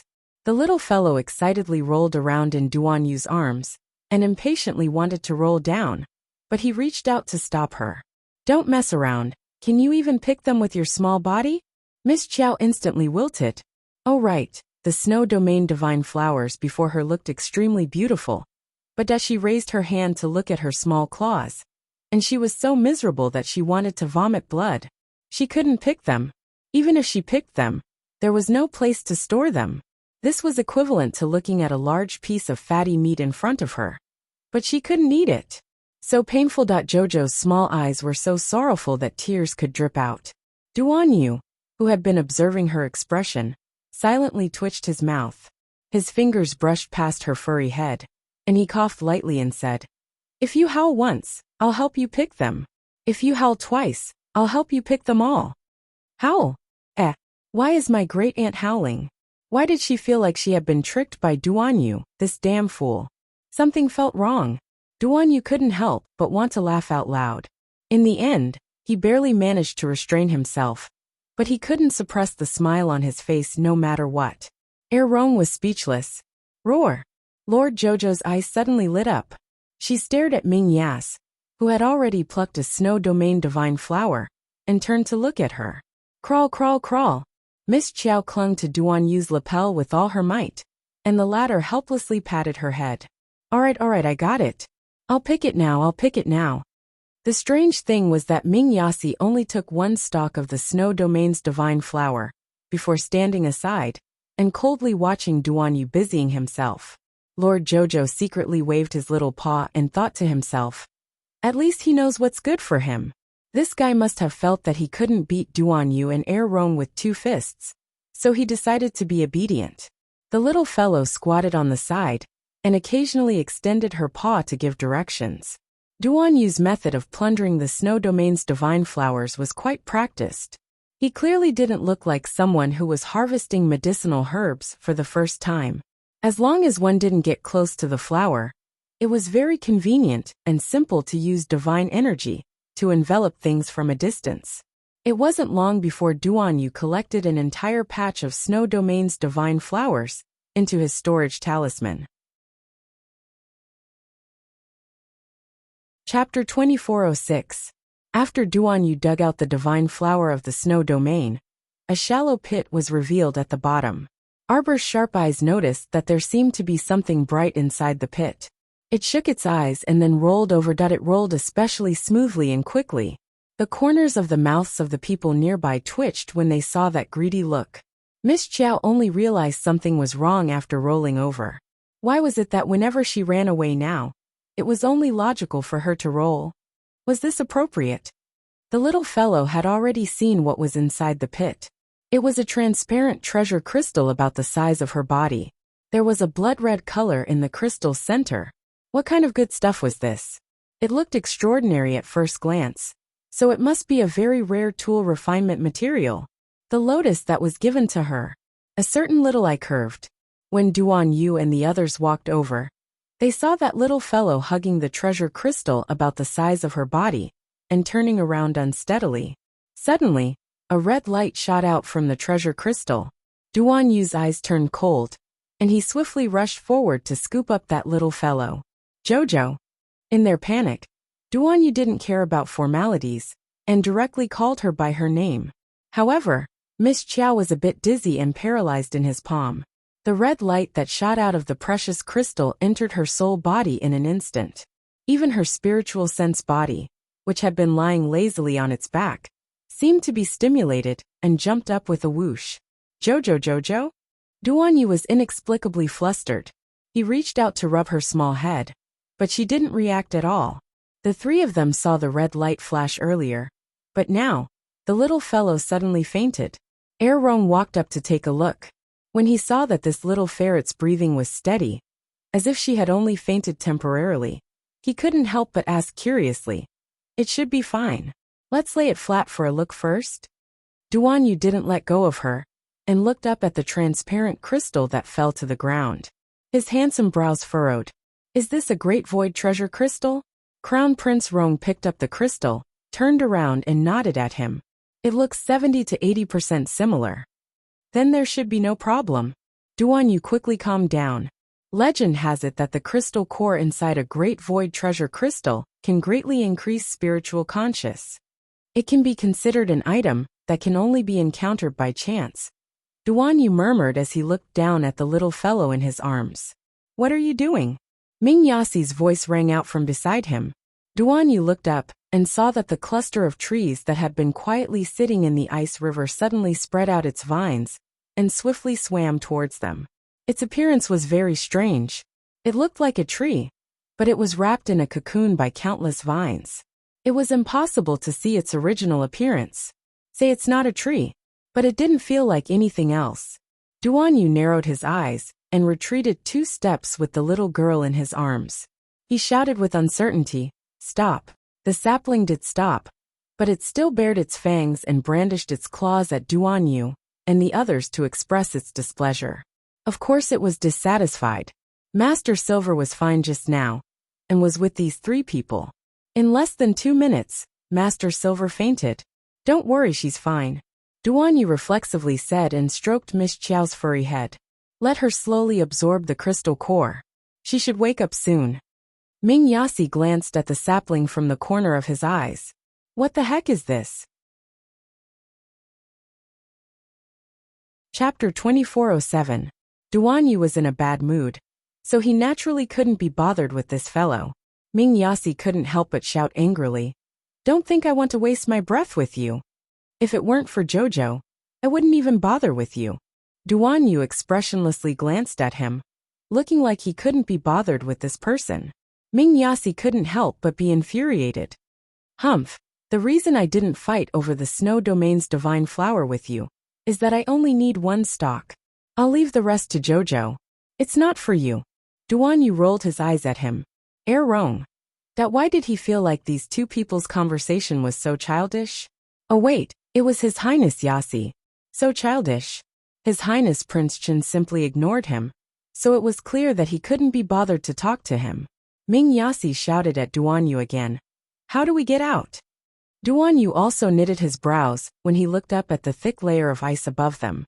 When he first came down, he followed the tree and slid all the way down through the honeycomb-like ice caves. Now that they wanted to go back up, it seemed a bit difficult. Unless they could find their original path and go back up, or they could directly break through the layer of ice above. However, it looked like these 2 possibilities were minuscule. They could tell with a glance how thick the layer of ice was above them. It wasn't impossible for the 3 of them to break through this layer of ice if they combined their strength. But this way, it would take some effort, and the 3 of them would have to cooperate well. From the looks of it, it was most likely impossible to get Ming Yasi to cooperate with them. Rong Qing said, Let's try to find the passage up later. Find the passage? Ming Yasi harumphed. Easy for you to say. When I jumped down just now, I had to make so many turns that I don't even know how many ice caves I went through. If I could go back the way I came, why would I stay here and wait for you guys? Duan Yu swept him a glance. You punk, you're so noisy. Why don't you tell me what good idea you have? Me. Ming Yasi stiffened his neck and was about to speak. The 3 of them suddenly discovered that the entire layer of ice was shaking slightly from a shock. Crown Prince Rong's expression changed slightly. It seems to be a wave of energy coming from above. Duan Yu retreated a few steps with Miss Qiao in his arms. The sapling naturally moved its countless branches and slid along with Duan Yu. Seeing this, Ming Yasi hurriedly asked, Where do you want to take her? Put it down. Although he didn't know what the little lady was up to make her look so bizarre, reason told him that he could ask about this kind of thing later.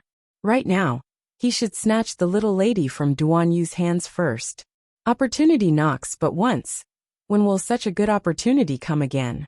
When Duan Yu saw Inie's pouncing over and reaching out to grab Arbor, who was in his arms, Duan Yu spun around to evade his fingers. He brandished a chilling ice blade and bellowed, What are you up to now? At this moment, The trembling of the ice layer seemed to be increasing in intensity. As long as one wasn't deaf, they should be able to hear what was going on above. Someone is chipping away at the ice. Crown Prince Rome frowned and pointed upwards.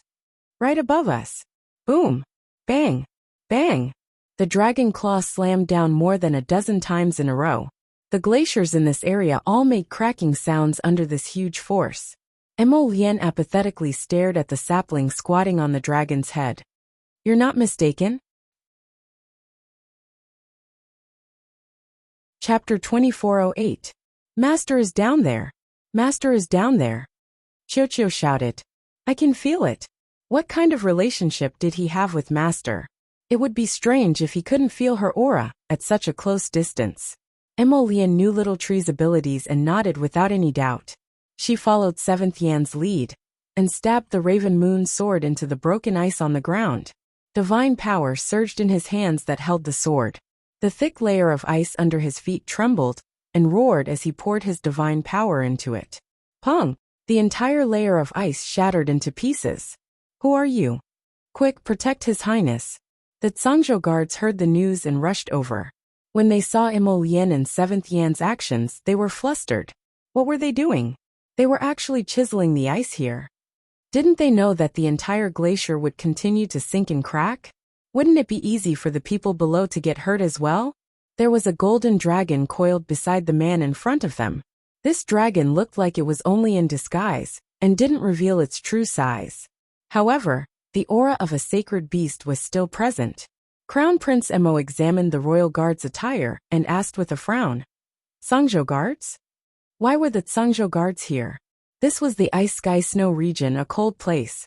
Normal people wouldn't come here at all. Thus, the Zhangzhou guards had only set up 3 spots for them to guard. It was impossible for a group of people to suddenly appear here. Could it be that the Zhangzhou Emperor came to hunt? Oh no, oh no. Master seems to be leaving us. Master is running away. Little Tree suddenly shouted and pointed to the front left. It's Third. My Third is up to no good. Little Tree was so anxious that it stomped its feet. If Third ran away, how could it take back its seed fragments? If it didn't take them back, how could it advance and grow? Emolien grabbed Little Tree and threw it on her shoulder. Then, she called Seventh Yin to fly over. After a whooshing sound, Yin Qi's long dragon tail broke half of the ice layer with a crack. The Tsang province guards all cried out in alarm, leaping up to avoid the layer of ice that had suddenly sunk in. At the same time, Duan Yu and vassal Prince Rong jumped out from a cracked ice cave. Duan Yu's expression froze, and he quickly turned around to chase after a certain place. Earlier, when the ice cave was shaking, that lump of tree used its vines to drag the unconscious little white ferret in his arms away. It was so fast that Duan Yu was unable to react in time. He didn't know what the hell it was, but a tree came out to mess things up. It actually wanted to carry the little girl and run away alone. He didn't know where it got its guts from. The next person to emerge from the ice cave was naturally Ming Yas.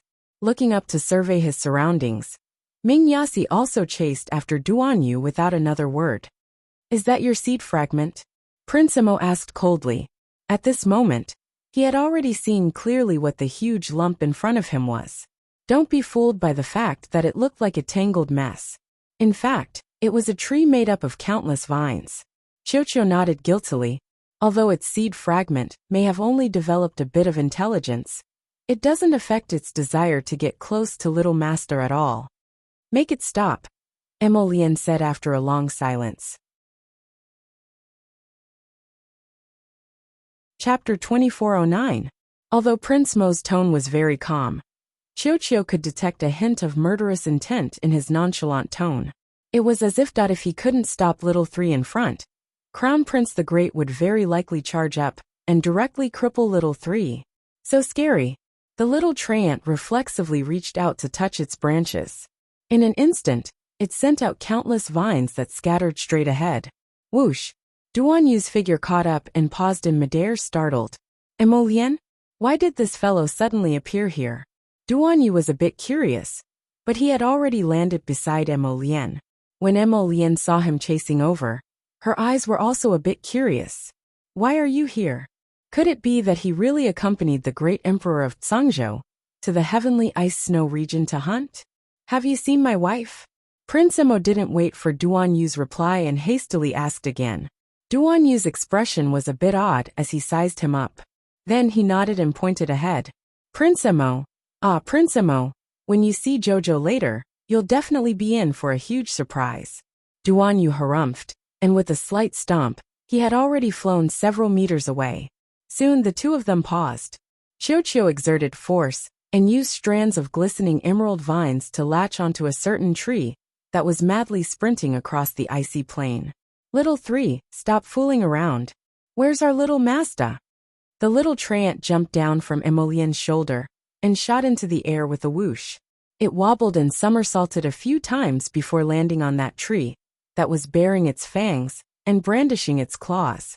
A snow-white little ferret was currently lying quietly inside a clump of vines. The little trent's face instantly darkened, and it raised its paw to point at the little ferret. Master? Master! He pounced over and used his two thin and weak branches to push the little Master Silver's fleshy body. He repeatedly cried out, Master Silver, my poor Master Silver, what's wrong with you? Wake up quickly. Don't tell me you were tricked by this little ferret. Emolien and Duan Yu, who had followed along, looked at each other in bewilderment before turning to look at that well-composed tree. Stop shaking her. Duan Yu couldn't resist shouting. She accidentally swallowed the crystal core of the Great Void Treasure Crystal just now. It will probably take a while before she wakes up. If it wasn't for this messy tree that suddenly snatched Jojo and ran away, perhaps Jojo would have already woken up by now. It's all this weird tree's fault. It's so noisy. My poor Master Silver. The sapling wailed and slapped away Duan Yu's outstretched hand with its vines. No one is allowed to touch my family's little Master. Master! Wake up, Qiuqiu is here. Who exactly bullied you? On the vast icy plain, the sapling's shouts reverberated back and forth between the empty layers of ice. That's enough. Emolien speechlessly twitched her mouth. She picked up that wailing little treant and tossed it to the side. Her gaze naturally landed on that little ferret. Her heart skipped a beat. Duan Yu, are you pleasantly surprised? Are you surprised? Meanwhile, Emolien stared fixedly at that little snowball, a captivating inky light flowing in her phoenix eyes. Jojo, it was Jojo. He didn't care no matter what kind of oddity his little miss turned into. As long as he could see her, his heart would feel more at ease. Chapter 24:10. Bam! Ming Yasi's head was smacked away by the dragon tail, and he instantly flew out. Seventh Yin roared and circled in a circle. He raised his dragon claw and symbolically waved it at Ming Yasi a few times. Such a big commotion only attracted Duan Yu and Emolien's glances before they promptly looked away. Duan Yu, at least you're smart enough to send someone to stop that punk. That fellow nearly annoyed me to death the entire way. Emolien cast a sidelong glance at Duan Yu as she reached out to hug that small figure. Unexpectedly, the little fellow moved her small head and suddenly opened her eyes. A pair of black, beady eyes warily looked ahead. When she clearly saw the two people standing in front of her, Arbor almost couldn't believe her eyes. What did she see when she opened her eyes? Why was hubby here? Could it be that she was dreaming? This string of questions made the little fellow dizzy. She reached out her small paw, wishing for nothing more than to pinch herself to see if she was dreaming. But she soon discovered that her small body was being picked up by someone, and a pair of gentle hands embraced her furry body. Arbor looked up and saw that pair of phoenix eyes silently looking at her with a grin. The little fellow cheered in delight and delight. She rolled around in Crown Prince Mo's arms and reflexively hugged his neck with her small hands. However, when she reached out, she discovered that her pitifully short paws couldn't wrap around the man's neck at all. Instead, she directly pounced on the Crown Prince's face and hung there comically regardless of whether the Crown Prince was mentally breaking down. He still pulled Miss Chow off his face with a deadpan expression. Seeing that she was in low spirits, her pair of small eyes gazed at him resentfully. The Crown Prince had to stifle his laughter as he gently comforted her. It's fine, Jojo. You'll come out very soon. Don't be scared. Hubby will definitely help you come out of this body. Miss Chiao immediately turned her head and aimed her small butt at his face, looking like she didn't want to acknowledge him. What was going on? She was fine just a moment ago and looked very happy to see him. Why was his butt facing her in less than 3 seconds? Prince Mo turned to look at Duan Yu in confusion. The latter was speechless. What's with that expression? His eyes were filled with resentment for failing to meet expectations. What a joke. Little dumpling, come here. Duan Yu patted Miss Chiao with an expression that said, quickly come into my arms. Sir Jojo wagged his tail and glanced at him. He suddenly tossed Prince Mo aside and naturally didn't jump into Duan Yu's arms. Instead, he directly jumped off the glacier and trotted towards the front of the ice field. Mo Lien. Wife, don't run. With your short legs, it'll take a lot of effort to run. Let your husband carry you over. Duan Yu. That she was caught off guard by a bowl of dog food. She felt like killing someone. What should she do?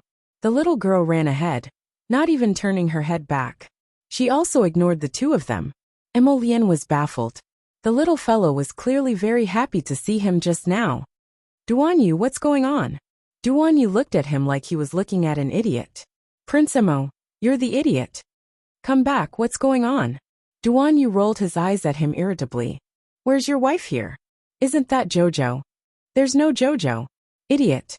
Try calling her Jojo and see if she responds to you. Mo Lien. Chapter 24:11. So that's why. Mo Lien instantly understood. Jojo was shy. Right. With Sir Jojo's personality, there was no way he would admit that he was trapped inside a little ferret's body and couldn't get out. Mo Lien felt like he had discovered the truth. He quickly leaped up and asked Duan Yu, what did you call her just now? Duan Yu silently lowered his eyes. Little furball. Mo Lien hastily complied and called out, little dumpling. Little furball, wait. He leaped up and bent down to pick up the little girl, who was running all over the ground. He said with a grin, little furball. Bah, you're the little furball. Miss Chiao expressionlessly glanced at him. Little furball, be good. Let's get to know each other. I am Mo Lien. This is our first time meeting, but I will take good care of you in the future. Don't worry. The crown prince pinched her little hands and feet and thought, compared to his soft baby, this really paled in comparison. Arbor. That it felt like he was giving himself away. Duan Yu couldn't resist covering his face. He used to think that this Prince Mo was quite wise and farsighted. He didn't expect him to be a retard. Let's return to Flat Mountain Town first. Duan Yu said with a taut face.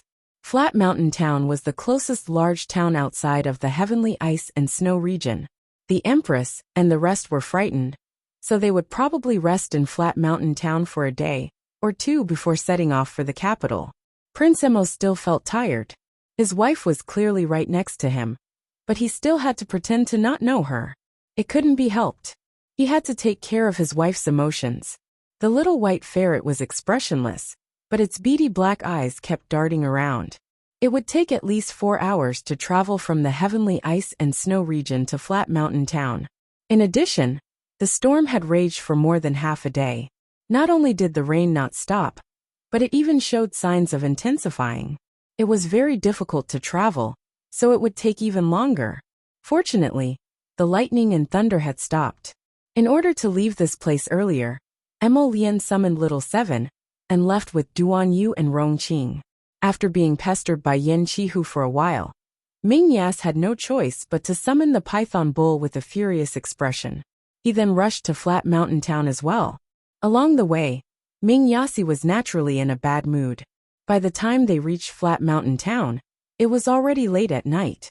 They had been tossing and turning since early in the morning until now, causing everyone to be thrown off their feet and exhausted. Yas and the others naturally caused quite a commotion when they rushed back. As for noble consort Duan, she actually hadn't closed her eyes this entire time. It wasn't until she heard the news of Duan Yu's return that she anxiously came out to see her son and tugged at Duan Yu for a long chat. There was only one large inn in Flat Mountain Town. With the emperor's power, it was impossible for him to stay in that inn. Officials had already booked the residence of the wealthiest family in Flat Mountain Town to settle down the emperor and his concubines. The Nether province guards also did the same. However, the best residence had already been requisitioned by the Emperor of Songzhou and his entourage, so they had no choice but to find another large residence and make do with it for now. Hence, Prince Mo, who was all alone, decided to bring his little miss to the inn to make do for the night. When he turned around and saw Duan Yu's hesitant expression, Prince Mo tightly hugged the little white ferret protectively. "What are you doing?" Duan Yu rolled his eyes at him. "Stop fooling around and come back with me." Chapter 24:12. Mo Lian raised her eyebrows slightly and glanced at Duan Yu, but she didn't reject his good intentions. After all, the inn's doors should have been closed long ago in this ghastly dark weather. Under the servant's lead, the three people walked into the depths of the courtyard one after another. Duan Yu and Rong didn't mention Prince Mo's identity, so the crown prince naturally wouldn't mention it himself. The servants only thought that he was a friend of Prince Chun or Rong. The servants carried lanterns and umbrellas in front of them before they reached the door of a wing room. Then, he heard the door of another room creak open. A woman in plain white clothes stepped out from inside and called out, "Big Brother Ali." Seeing Commandery Princess Xiangchang pouncing over, Duan Yu dodged to the side without even looking up. He turned to roar at the servant. "How did you arrange the rooms?" There were many people in the emperor's party for the winter hunt, so this temporary residence wasn't as spacious as the temporary imperial residence. With so many people, it wasn't easy to arrange the courtyards. However, Duan Yu wasn't stupid enough to believe that the steward who arranged the courtyards would be so audacious as to assign him to the same courtyard as Xiangchang and do such an unreliable thing. Were they blind? Didn't they know that men and women were different? The servant who was leading the way almost dropped the lantern in his hand. He hurriedly cried out in panic, "Commandery Princess? Commandery Princess, aren't you staying in the left side courtyard?" Of course, the steward wasn't so stupid as to arrange Prince Chun, Rong, and the other men to the same wing room as Xiangchang, unless he was really out of his mind. Duan Yu's face darkened. He was already mentally exhausted after a day of torment, and his mood was definitely not good right now. His words were no longer as calm and indifferent as before, and he immediately retorted, "Are you all idiots? Hurry and get her out of here. Scram far away and don't let me see her again." Xiangchang Commandery Princess looked like she was about to cry as she pitifully gazed at Duan Yu. "Brother Ali, I'm so worried about you that I can't sleep." Duan Yu had long lost all tolerance for this woman, so he merely looked at the servants impatiently. "Why aren't you throwing her out? Do you want me to do it myself?" The servants did not dare to hesitate. A few of them hurried forward and asked Princess Xiangchang to leave with a wry smile. Commandery Princess Xiangchang was infuriated. She snapped, "Who dares to touch me?" Relying on the power of her father, Marquis Anxing, and the title of Xiangchang Commandery Princess, she really intimidated people for a while. The group of servants only felt that both sides were not human, and cold sweat was about to drip down their foreheads. Unexpectedly, as soon as Xiangchang Commandery Princess finished speaking, she found herself flying in the air. She was directly swept out of the door with a palm strike. "Ah!" Commandery Princess Xiangchang's cry broke the silence of the night. Duan Yu coldly said, "If she keeps making a fuss, I'll gag her mouth." Xiang Chang's screams finally ended. After watching vassal Prince Rong enter the side room, Duan Yu dismissed the accompanying servants and followed Mo Lian into a side room. After tossing and turning for so long, Miss Qiao's ferret body was already exhausted and had already fallen asleep. Mo Lian turned to glance at Duan Yu before setting up a defensive boundary inside the room with a wave of her hand. "Come with me." Duan Yu raised his brows. In the next instant, the scenery before him changed, and he was instantly dragged into a peach forest by a tree vine. "This is Masta!" The little tree ant wailed as it rushed over while brandishing its two branches. Chapter 24:13. Duan Yu took a closer look. Wasn't the deformed tree that attacked them in the heavenly snow domain following behind the little tree ant? This is the holy wood. Emolian glanced at the fellow who was wailing to the heavens and pouncing on the little white ferret, and reflexively rubbed her head. This is Qiao Qiao's spiritual domain's paradise planet. Emolian beckoned at him. Duanyu looked around in surprise before following Emolian to a peach tree. His gaze naturally landed on Jojo, who was lying under the tree. At this time, the little white ferret's body had also undergone a transformation. Jojo's soul left the little white ferret's body on its own again. Her eyes were half closed as she floated in the air to continue cultivating her spiritual conscious. After consuming the core of the Great Void Crystal, her spiritual conscious broke through several realms at once. Unfortunately, she was still a distance away from the God realm. Hence, every time the little white ferret fell asleep, Jojo's soul would wander out on its own to cultivate her spiritual conscious. Duanyu glanced at the little fellow's sleeping appearance, and his complicated gaze roved over her body. Now that the body is here, why doesn't the soul return? Duanyu couldn't resist asking. When he looked up, he saw Emolian frowning, seemingly also considering this question. The little treant quickly interjected. I know this. The two people's gazes landed on her at the same time. The little treant felt a great pressure, so she waved her branches and hastily explained. That's because the setting of that soul-departing talisman should be for Master to advance her spiritual conscious to the God realm. Only then can she complete the soul-departing cultivation process. In other words, Jojo could only end this so-called training if she advanced her spiritual conscious to the God realm. The two men looked at each other in bewilderment. She made the soul-departing talisman herself? Duanyu silently twitched his mouth. He kept feeling that there should be a rather hilarious story behind this soul-departing talisman, that the little treant nodded solemnly before saying. But I advise you not to mention this in front of her. The two men. Master will never admit it. The little treant jumped up, waved its two branches, and paced back and forth in front of them. Let me put it this way. In this state, Master will definitely not acknowledge the two of you. Don't do anything stupid. If you slap my master's face, my master will definitely ignore you for a year and a half. The two of them were speechless. You don't need to tell us, we already know. The little treant turned to look at them with a serious expression, its small black eyes shining brightly on the tree trunk. Let me give you some advice. Master was about to wake up. Just pretend that you don't know her later. Just ignore her. The two of them were speechless. They looked at each other, and felt that the treant in front of them was a little unreliable. The little emperor is such a particular person. If you ignore her, how can you end up well? Then tell us, roughly when will Jojo be able to break through to the God realm? It couldn't be that it would take 3 to 5 years, right? When Emolian thought of having to hug a ferret and call her wife for 3 to 5 years, she felt especially miserable, and her lips started twitching. The little treant waved its branches and said carelessly, Don't worry about this. Qiao will calculate with his fingers. I'm going home late today, so there are 3 more days until I'm late. Chapter 24:14. 2 days at the soonest, 5 days at the latest. Master will definitely be able to break through to the divine conscious realm. Really? Of course. Don't tell me you absorbed the Great Void Crystal's crystal core for nothing?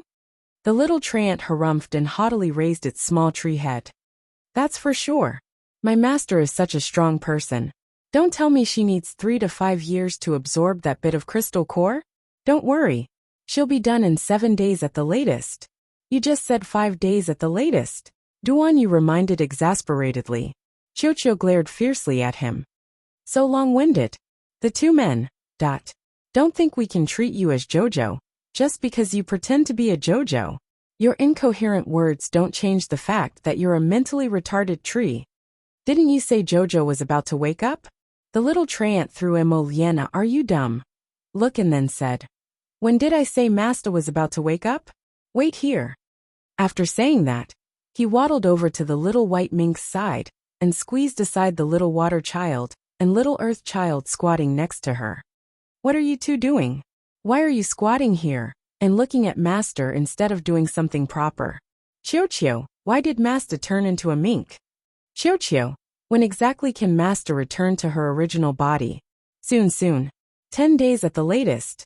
The little treant said seriously. Emolian slammed Qiuqiu's tree head and roared at him. One moment it's 5 days, the next it's 7 days, the next it's 10 days. I'm telling you, 5 days at the latest. If Jojo doesn't recover in 5 days, I'll throw you. Swish. Qiuqiu thought of something and quickly picked up the little white mink's body and ran towards Fish Orchid Planet. Come with me. Let Master go to Fish Orchid Planet to cultivate spiritual conscious. It can shorten the time. Sure enough, he ran off the moment he picked up the little white mink. On the other side, Jojo's soul, who was originally cultivating in midair, fluttered away with the little white mink. Emolian had long known how unreliable the tiny treant was. However, this was the first time Duanyu was aware of this guy's personality. He approached Emolian and asked, "Is that deformed tree behind us related to that sacred wood?" "You mean that tree?"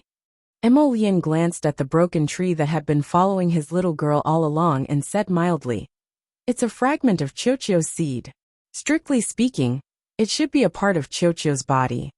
However, only when Jojo returns to his main body can he absorb this seed fragment into his body and merge it with Qiuqiu." Duanyu nodded. "In that case, that tree actually attacked us in the Ice Heaven Snow region because it wanted to get close to Jojo. He even fought over the Jojo. No wonder that strange tree kept competing with him and insisted on stealing the Jojo and running away." Duanyu strolled around Fish Orchid Planet with Emolian and marveled at this little lass. Only then did he leave with Emolian. After the exhaustion from last night's journey, Her Majesty the Empress and several royal concubines had fallen ill. Hence, the Emperor ordered them to continue staying in Flat Mountain Town for a few more days until the Zhongzhou Empress's health improved a bit before returning to the capital.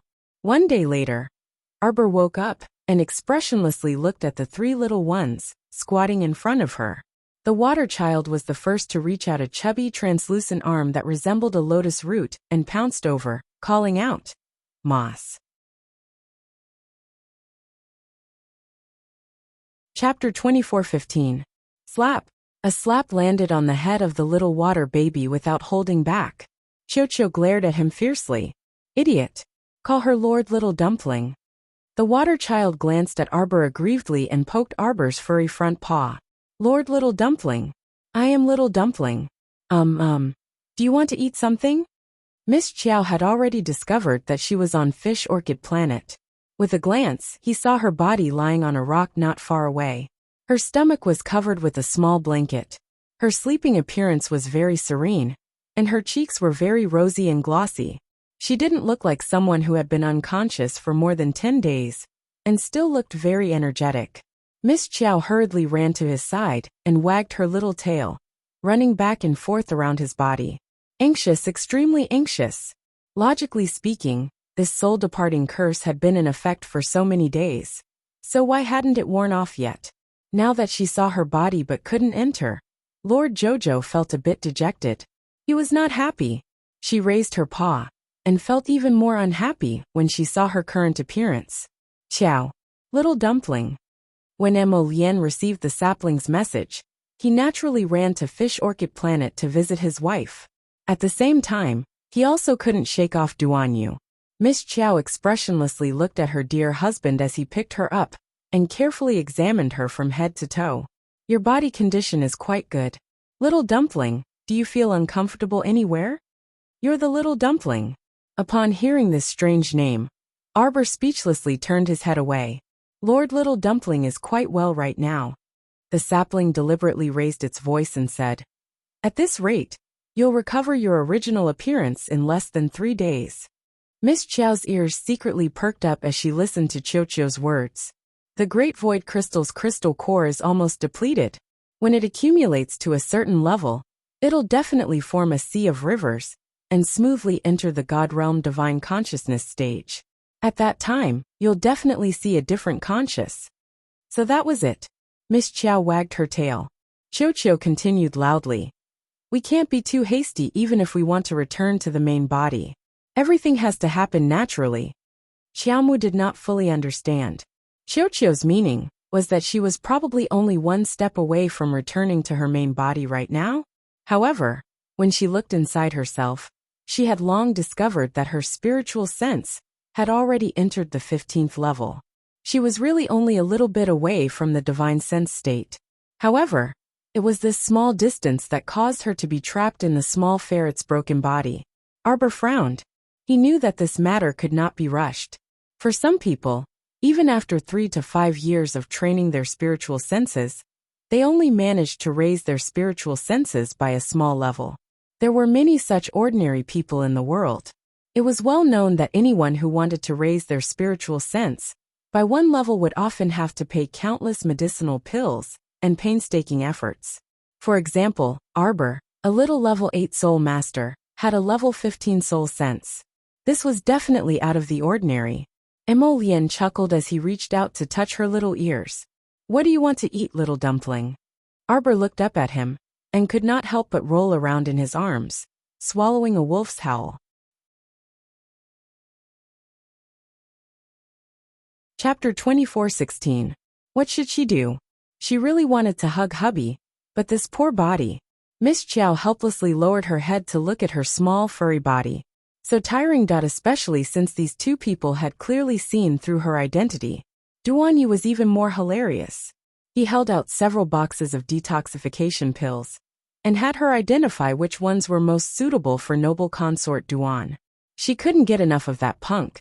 So when she recalled the faint scent she smelled on noble consort Duan's body, she used her small claws to pick out several types of detoxification pills for noble consort Duan to take.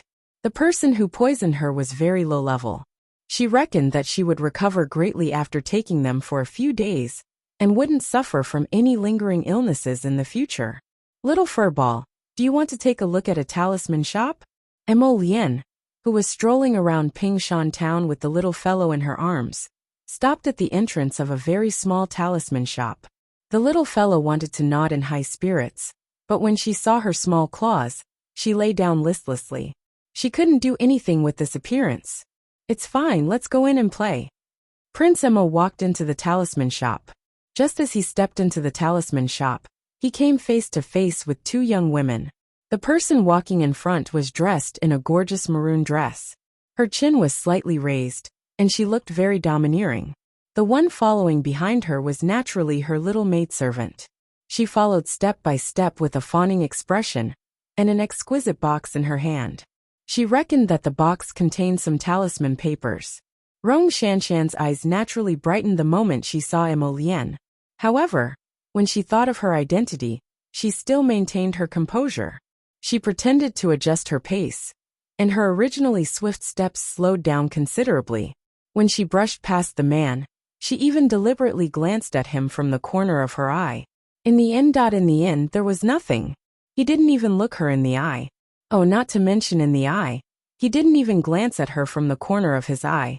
Rong Shanshan watched as the corners of his lips curled up slightly. His brows were picturesque as he lowered his head. His gaze was as soft as water as he brushed past her. Rong Shanshan felt an inexplicable itch in her heart, as if a soft goose feather had brushed past her. She couldn't help it. The man in front of her was too good-looking. Even if he didn't do anything and just stood in front of others, he was still so handsome that people couldn't help but look at him. Noticing the change in Rong Shanshan, the maidservant hurriedly took a few steps forward. "Princess, should we stop him?" "No need." Rong Shanshan raised her chin proudly. "Find someone to check his identity later." Rong Shanshan left with her maidservant, but Emolien was completely unaware of this episode. He strolled around the talisman shop with the little fellow in his arms and bought some items that caught his eye, giving them all to his wife in one fell swoop. Unfortunately, his wife was not in a good mood and kept looking at him with resentment. Prince Emo reached out to stroke her little head with a grin. "Good girl. I'll take you to eat something delicious." The man and ferret left the talisman shop. Prince Emo carried his wifey to the entrance of a specialty noodle shop in Flat Mountain Town and walked inside. Duan Yu, who was sitting by the window, looked up and rolled his eyes at him. "What are you dawdling for? You took so long to come. I heard that the noodles here are the best within a radius of 800 kilometers. Duan Yu poured some vinegar into the small dish in front of Emolien and extended his hand to Prince Emo. I'll feed her. Catch up on yesterday's chapter. Chapter 24:17. Bah! How could he leave the matter of feeding his wife to someone else? Emolienne irritably rolled her eyes at him and placed the little fellow on the table. No need. You know how to feed her?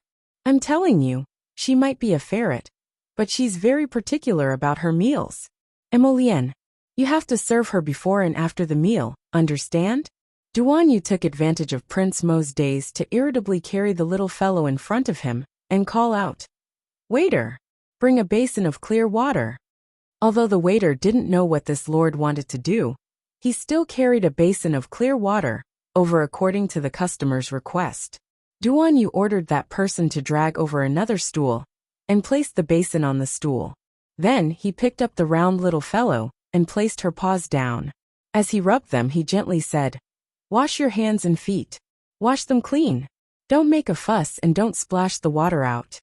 Emolienne, that the royal guard standing next to his master like a pole, silently twitched his mouth. Right now, he practically didn't need to turn around to know that everyone in the main hall was looking at his master like he was an idiot, that yet this action was especially smooth and adept when performed by his handsome and otherworldly master. His movements were as smooth as flowing water and very eye-catching.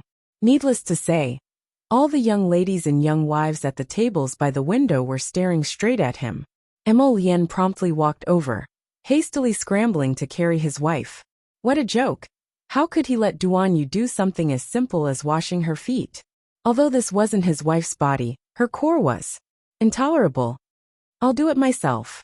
Emolienne snatched over the little fellow who had just washed her 2 paws, and irritably rolled her eyes at Duanyu. Who doesn't know how to do such a simple thing? Arbor expressionlessly watched as Duanyu carried her over, and Emolienne snatched her back. Her beady eyes looked at the two with slight disdain. The two of them must have thought that Jojo-sama's dazed look was amusing, and were trying to snatch her away like a little doll. Her body wasn't in a good condition now. Once she recovered, the two of them would be in for a good show. If the two of them knew what Jojo was thinking, they would definitely cry. This little ancestor, even if they had the guts as big as the sky, they would never treat her as a toy. Emolienne sat up straight and felt that his wife was about to explode. He quickly comforted her and said, "Sweetheart, don't be angry. After we wash our hands and feet, I'll give you something delicious to eat." Duanyu glanced at Emolienne and harumphed. He then turned around to order the waiter hiding on the side, "Give me 3 bowls of scrambled egg noodles. 2 more plates of dumplings, hurry up." She was in a bad mood. She felt that he was just sitting here looking for trouble. He was deliberately looking for excitement. Why did he feel uncomfortable when he saw Emolienne? This noodle restaurant had been operating in Pingshan Town for who knew how long. It was a well-known and long-established noodle restaurant. The waiters were all very diligent, and the prices weren't too expensive, so business was booming every day. Originally, everyone ate their own meals and lived in harmony every day. However, everyone's gazes kept involuntarily drifting to the 2 people and the marten by the window today. Some people even secretly covered their mouths and snickered. It was truly because those 2 people and the marten's actions were too strange. That marten was probably hunted down in the heavenly ice and snow domain. It looked rather cute in a small ball. However, those actions and expressions made people not know whether to laugh or cry. Chapter 24:18. The strangest ones were the 2 men at the table by the window. Their looks were out of the ordinary, and their manners were elegant, as if they were 2 young masters from noble families. But in reality, they were actually 2 idiots with a mental illness that everyone watched oddly as the 2 fought to finish washing little Martin's claws. The handsome young man in purple with long hair and tightly pursed lips actually took out an expensive handkerchief from his pocket and used it to wipe little Martin's claws. Emolienne, that she didn't expect Duanyu to be so cunning. Emolienne didn't have any handkerchief to wipe with her, so that guy beat her to it. There were a total of 4 tables by the window. Besides Emolienne's table, the people at the other 3 tables were all looking at them oddly. The 2 young women at one of the tables were staring at Emolienne, and Duan Yu so hard that their eyes were about to pop out of the window. Arbor. As a marten, she felt that her recent mission was to eat, sleep, and eat until she was full. Other than that, she could only play as she pleased. When she saw a large bowl of noodles that looked rather chewy in front of her, she eagerly leaned over the bowl and stared at the noodles and eggs soaked in the broth. Emolian quickly carried her over and picked up the chopsticks to place the noodles on a small plate on the side for her. The diners who were secretly watching them in the main hall couldn't resist rolling their eyes. Where did this marten come from? Wasn't this behavior befitting an emperor? The little fellow squatted on the table and used a small claw to grab the cold noodles and put them into her mouth. Everyone, that they had never seen a marten that could eat noodles. Slurp. And they had never seen a marten that could slurp noisily while eating noodles. Meanwhile, Emolian beamed at his wife, his heart brimming with pride and satisfaction. Look, his wife could attract attention even while eating noodles. She was definitely a true genius. If Duan Yu knew what he was thinking, he would definitely spit on his face. This shameless guy blindly showing off. We will leave tomorrow, Emolian said dryly. Duan Yu's grip on his chopsticks tightened, and he looked up at him. Do you need to be in such a hurry? Emolian nodded. I came out on my own at the last minute. By now, I reckon that my father has already been alerted. Emolian didn't continue, but Duan Yu already understood. If the great emperor of the Divine Prefecture came all the way here and found out that his son was still in the Tsang province, it might cause some unnecessary conflict and trouble. Okay, Duan Yu replied aloofly. I'll come find you after a while. Emolian thought of the old man's birthday, which was just around the corner, and raised her eyebrows noncommittally. Miss Chiao had already finished the small plate of noodles in front of her. At this moment, she was hugging the plate and eating her dumplings. As soon as Crown Prince Emo saw her charmingly naive appearance, he was delighted. His wife was adorable no matter what she looked like. Duan Yu glanced at that man and harumphed. He casually picked up a dumpling and handed it to Miss Chiao. Little dumpling, try my shiitake mushroom stuffed dumpling. Miss Chiao felt that her marten body was full. However, her small claw inexplicably reached over and hugged that dumpling. This marten was a glutton. Miss Chiao thought expressionlessly. Otherwise, it was impossible for her to only want to eat when someone fed her. Forget it. Eating more could also nourish this weak marten's body, even though she felt a bit stuffed right now. Chapter 24:19. The little girl hugged the dumpling and took 2 bites. Just as she was about to take a 3rd bite, she suddenly heard a familiar voice calling Brother Ali. The little fellow's furry paw that was hugging the dumpling twitched slightly. As expected, she saw Duan Yu's face darken when she looked up. Prince Emo rejoiced in Duan Yu's misfortune and looked up at the girl, who rushed in from the noodle shop's entrance. He winked at Duan Yu. That girl from last night came again. Prince Mo's mood soured when he thought of how the little girl's soul actually floated to the heavens of ice and snow to find Duan Yu. Anything that could sully Duan Yu's mood right now was especially good for him. Commandery Princess Xiangchang naturally wouldn't admit that she followed Prince Chen out the entire way. In fact, she had been waiting at the restaurant across the street for a long time before Duan Yu stepped into this noodle shop. She especially found a spot where she could see Brother Ali. She had been observing him from the moment he called over that waiter to bring a basin of clear water to fawn on a mink. She truly couldn't bear it anymore, so she rushed down from the restaurant across the street to find him. Ask her why she couldn't bear it anymore? Xiangchang couldn't resist cursing. From the beginning until now, Commandery Princess Xiangchang had been watching her brother Ali attentively attending to the mink. No matter how she looked at it, she felt that Brother Ali's gaze was a bit strange. How was this looking at a mink? It was clearly as if he was looking at his little lover. When Commandery Princess Xiangchang thought of the words little lover, she shuddered in disgust and couldn't help but shudder. When she looked at the snow-white mink on the table again, her gaze was as if she was looking at a monster that could bring disaster to the country and its people. It was especially terrifying. Xiao Mu was baffled and lowered her head to look at her small paws. He didn't think that his tiny body could provoke this renowned commandery princess in any way. Commandery Princess Xiangchang had been treated coldly by Duan Yu several times in a row. Compared to this mink's treatment just now, it was definitely she, a dignified commandery princess, couldn't even compare to a mink. How could this not infuriate her? Without thinking, she reached out to grab Miss Qiao on the table. "What are you doing?" Duan Yu jumped in fright and quickly raised his chopsticks to block Commandery Princess Xiangchang's indiscreet hand. On the other side, Emolian's movements were also quick. In a flash, she picked up the little fellow who was squatting there and held her in her arms. She didn't care that her sleeves were stained with grease from her greasy claws. Arbor looked at Xiangchang Commandery Princess as if he was looking at an idiot. What's going on? Why did he hit her for no reason? Brother Ali, am I not even comparable to a mink in your heart? After being treated coldly for the past few days, Commandery Princess Xiangchang questioned Lin Mingya the moment she opened her mouth. She could not think of anything else. It's obvious. Duan Yu's reply inexplicably pricked his heart. The group of onlookers couldn't help but sympathize with the beautiful girl in front of them. This girl was really pitiful. Of all the people she could like, she had to like a crazy person. Now, she even asked such a question in front of everyone. In the end, she was slapped in the face by the man. It was so painful. Obvious? Duan Yu's answer immediately made Commandery Princess Xiangchang's face pale. Brother Ali's meaning was that it was obvious that she was not even comparable to a mink. How could Brother Ali say that? Commandery Princess Xiangchang felt like her heart was about to shatter. She turned to glare at that mink with increasingly unfriendly eyes.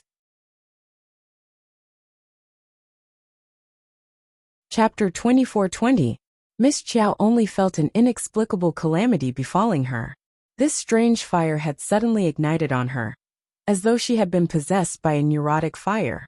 The girl in front of her was looking at her with an extremely unfriendly gaze, which made Miss Qiao viciously glare back without restraint. Ow! She couldn't even eat peacefully, so why was she glaring at Sir Jojo? Prince Emo felt that the little fellow was very interesting, and his lips couldn't help but curve. He nodded while hugging her and saying, Okay. If she makes any more noise, I'll throw her out." The little fellow hugged a dumpling, and her little black eyes darted around before she lowered her head to eat the remaining half of the dumpling. She was fine with her howl, but it shocked everyone in the hall. Everyone had never seen a ferret that howled like a wolf, so they were looking at her as if she was a pervert. Was this a mutated ferret? Or was she simply a little wolf cub? Poo-poo. Who couldn't differentiate between a ferret and a wolf? They weren't idiots. "Waiter, bring another basin of water." Duan Yu's face darkened as he beckoned to the waiter hiding at the side. That waiter quickly carried a basin of water over.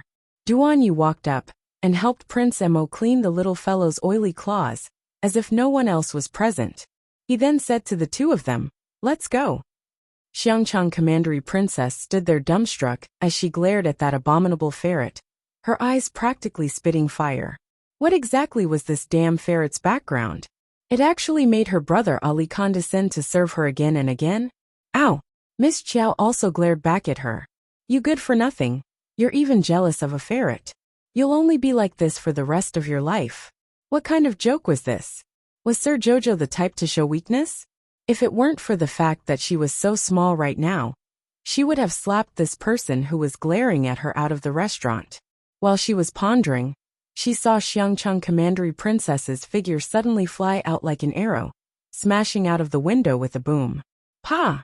It smashed into the middle of the street, shocking the people in the noodle house and the pedestrians on the street. Commandery Princess Xiangchang probably never dreamed that she would really be thrown out the window by Crown Prince Mo, thrown onto the streets.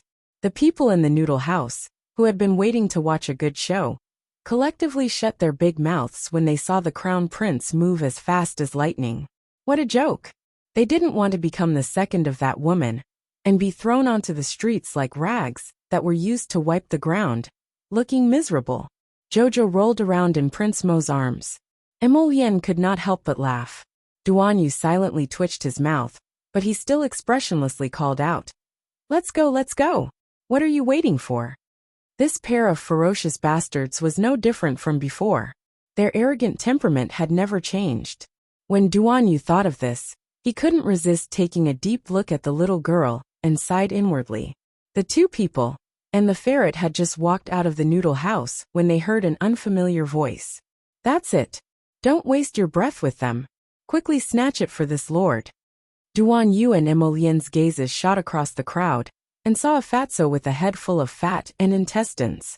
He was hugging two thick and strong arms as he pointed at the little ferret in Emolien's arms and exclaimed excitedly, "This must be a divine beast.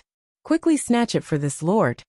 More than half of the people on the street were shocked by him, including Emolien, and Duan Yu. Miss Chiao looked at that fatso in bewilderment. Chapter 24-21. Idiot. She was just a level 3 mystic beast right now. Was this guy blind? Who was he calling a divine beast? If she was a divine beast, she wouldn't be this weak. Sir Jojo glared at that damn fatty in front of her. She had an urge to pounce on him and tear him apart. She felt that the fatty's eyes were filled with mockery when he called her divine beast. He was teasing her, right? There was actually someone in this world who dared to jump out and tease Sir Jojo. He was simply tired of living. Prince Emo silently twitched his mouth as he stroked his wifey's round body to comfort her. He understood his wifey's current feelings very well. Ha ha ha ha, what a huge misunderstanding this was.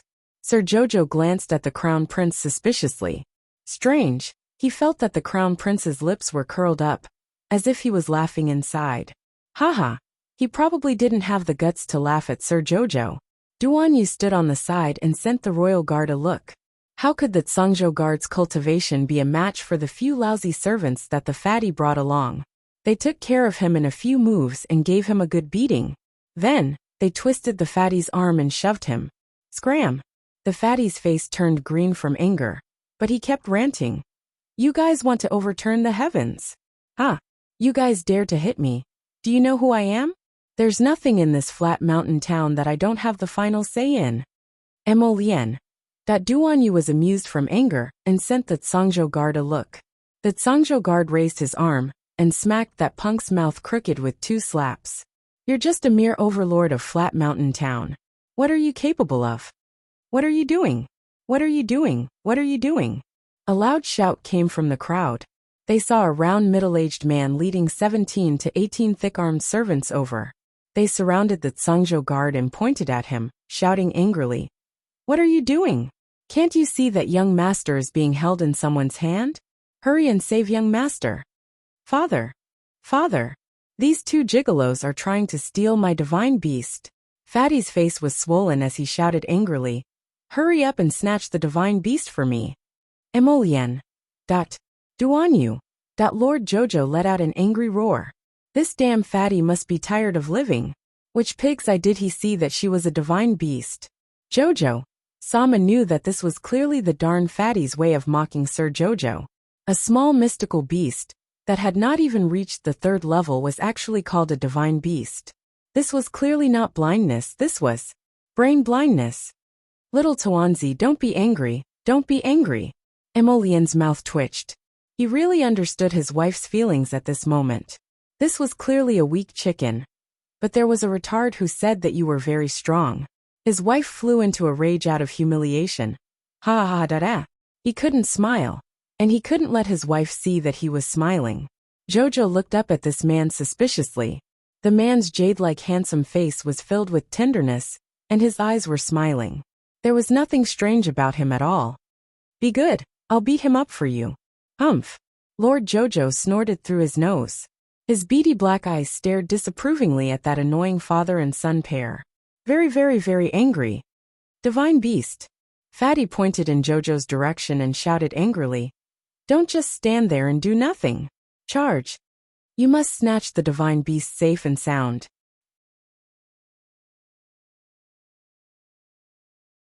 Chapter 24-22. Divine beast my ass.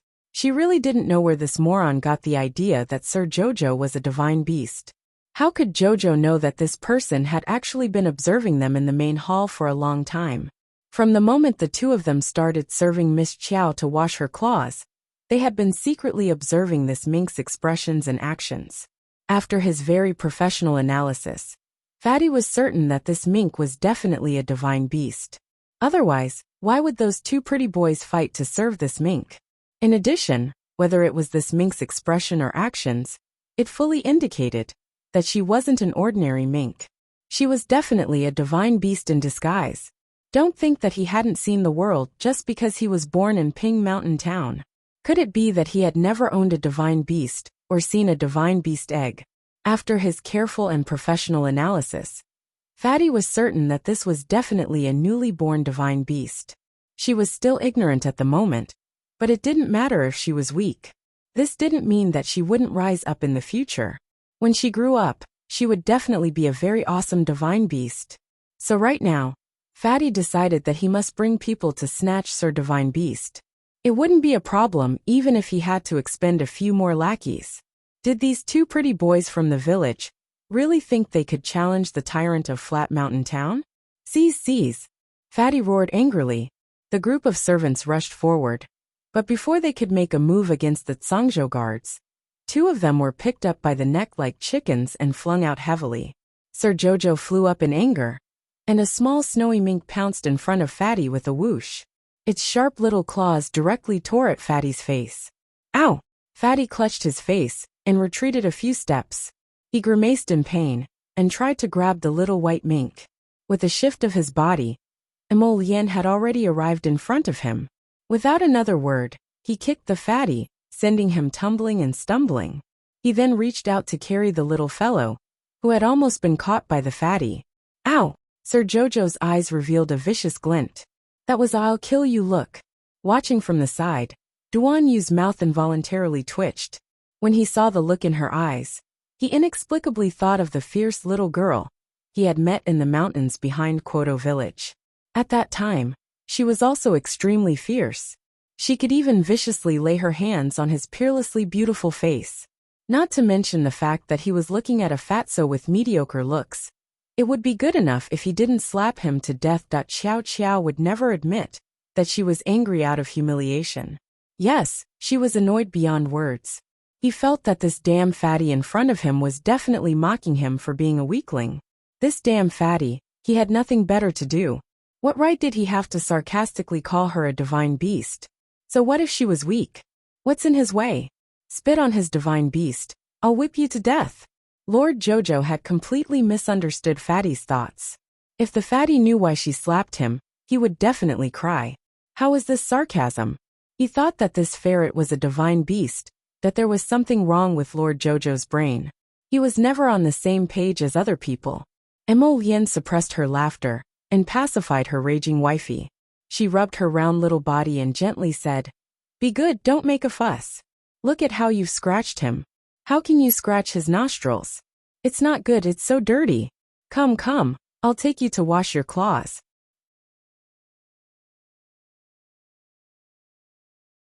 Chapter 24-23. 4. 113 You're blocking my way. The fat father and son's wails quickly attracted dozens of Zhangzhou guards. When they saw Prince Chen's cold and handsome face, they turned to look at the fat father and son. Without another word, they rushed up to beat the fat father and son without waiting for the prince's order. Then, they chased away the surrounding crowd. "Fourth Imperial Brother, what are you doing?" A sweet female voice came from behind the group of Zhangzhou guards. Duan Yu turned around and saw Heir Rong and two women walking over. Vassal Prince Rong didn't have much of an expression on his face, but the two women next to him discreetly sized up Emolien. Rong Shanshan was a bit startled. She didn't expect that the young man she met in the talisman shop this morning was actually familiar with her fourth brother. Rong Shanshan was still wearing that maroon dress, and her features were delicately drawn. When she looked at people as she walked, her chin was slightly tilted up, clearly showing a bone-deep pride. The woman next to her, Rong Yuhu, was about the same age as Rong Shanshan. Her smile was much sweeter, and even her voice was sweet, looking delicate and soft. To be honest, Duan Yu wasn't very familiar with these two women. That old man, the great emperor of Zhangzhou, had a long line of children. How could he remember all of them, whether he knew them or not? He only vaguely remembered that these two women should be the 7th and 9th princesses, but he really didn't remember their names. Duan Yu frowned when he heard Rong Yuhu call him fourth imperial brother. This voice was so annoying that it irritated him. Princess Jiankong. The limping Xiangchang commandery princess walked up and curtsied to Rong Shanshan, before turning to look at Rong Yuhu. Ninth princess. Compared to Rong Yuhu, Rong Shanshan, the empress's daughter, had always been much more favored. Moreover, she was a princess with a title. Although both of them were princesses, Rong Shanshan naturally had the highest status among the princesses. Rong Yuhu nodded with a smile. Rong Shanshan, on the other hand, had an arrogant look on her face. She glanced at her and asked curiously, "What's wrong with you?" Xiang Chong usually looked like a smart person. She didn't expect that when she saw her today, she would be so listless and limping. She was in such a sorry state, but she still had the nerve to come up and greet her. She didn't have the manners of a princess at all. Rong Shanshan scoffed in her mind. Her gaze seemed to inadvertently sweep past Emolien's face as she asked Duan Yu aloofly, "Fourth imperial brother, may I know who this is?" Duan Yu simply couldn't be bothered with her. Without even looking at her, he directly said to Emolien, "Let's go." After being fooled by that foolish father and son pair for a period of time, it was really bad luck. Rong Shanshan's face instantly darkened. She was the daughter of the empress, and the younger sister of the crown prince, Rong Li, who dared to disrespect her in the palace. This unorthodox son, that was brought back by imperial father, actually dared to not put her in his eyes. Rong Shanshan abruptly turned her head and motioned for several royal guards under her to block Rong Li's path. "Fourth imperial brother, what do you mean by this? Do you think you can't hear me when I'm talking to you?" She was used to being arrogant, so how could she endure this kind of vexation? She coldly glared at Duan Yu. Duan Yu snorted and ordered the Zhangzhou guards behind him, "Move them aside. Don't you see there's a blind dog blocking my path?" This tone and attitude angered Princess Jiankong so much that her entire body trembled.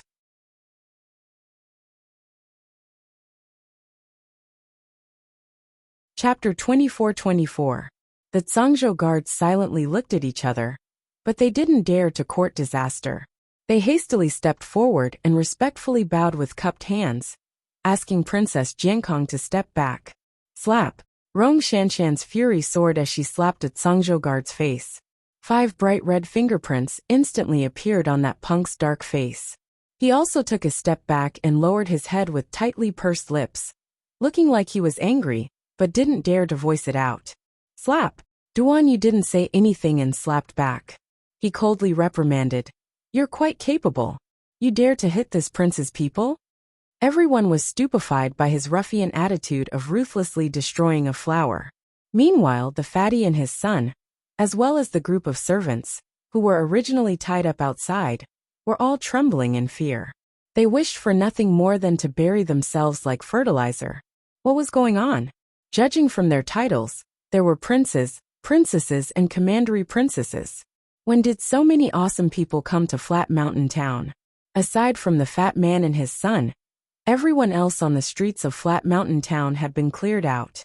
Those who had set up stalls far away had also fled upon hearing the news. They all fled back home to find their mothers. What a joke! Who freaking dared to stay and watch a show between those princes and young masters? Rong Shanshan was stunned on the spot.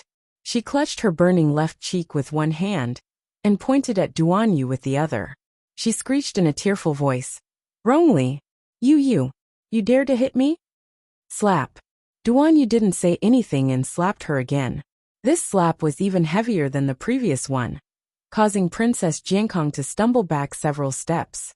A trace of blood even trickled down the corner of her mouth. "That's right, I'm hitting you, idiot.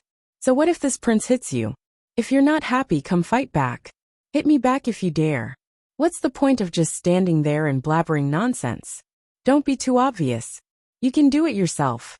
This prince will just stand here and wait for you to hit me back. Come fight me if you dare. I'm waiting for you." All the Zhangzhou guards, Emolien, the little girl was very unhappy to watch the show, and her gloomy anger from earlier was swept away. Her pair of black eyes looked at Duan Yu, then at Princess Jiankong, who was being bullied ruthlessly. Haha! Both sides of the princess's face were swollen out of proportion. The little guy clapped his little paws with a curious look on his face. He didn't mind the commotion at all. He liked this kind of style. Even if he was aggrieved, could it be that he didn't retaliate? He liked to fight back to his face. Princess Jiankong, this mink is mocking you. Just as the atmosphere became tense, Xiangchang Commandery Princess screamed in a hoarse voice. Rong Shanshan immediately shifted her gaze to Diao. As expected, she saw the gloating expression on the little fellow's furry face. Actually, this mink did not have any expression at all. She was a mink, so how could she have any expression? Her usual anger was not shown on her face, but completely filled with a pair of small black eyes. Princess Jiankong was completely imagining some schadenfreude, and using this as a pretext to make a fuss. Kill it, kill this mink for me, Kong Yuan shouted, pointing at the snow-white little mink in Mo Lian's arms. Upon receiving Princess Jiankong's order, 2 black-clothed hidden guards scuttled out from behind Mo Lian like 2 shadows and reached for the white mink.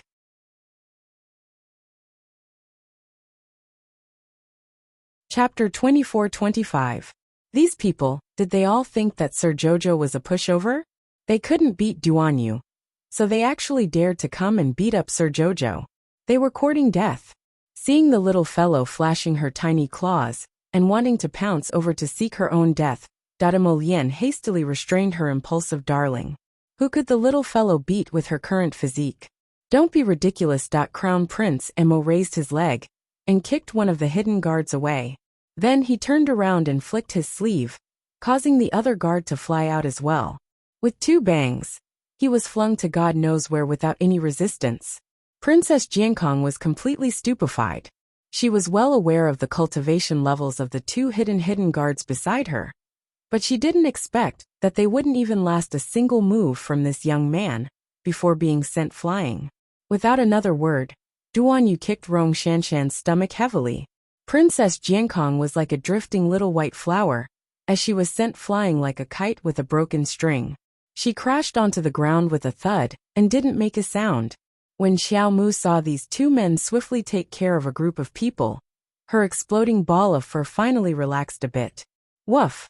The little fellow barked at Prince Mo. Prince Mo nodded, not knowing whether to laugh or cry. Okay, we'll go back now. Woof woof. The little fellow wagged her tail and urged them to hurry. Her pair of small, black eyes emitted clusters of light. She suddenly felt that her soul wanted to leave this mink's body after messing around just now. Therefore, she had to hurry back, find an empty room, and enter Paradise Planet.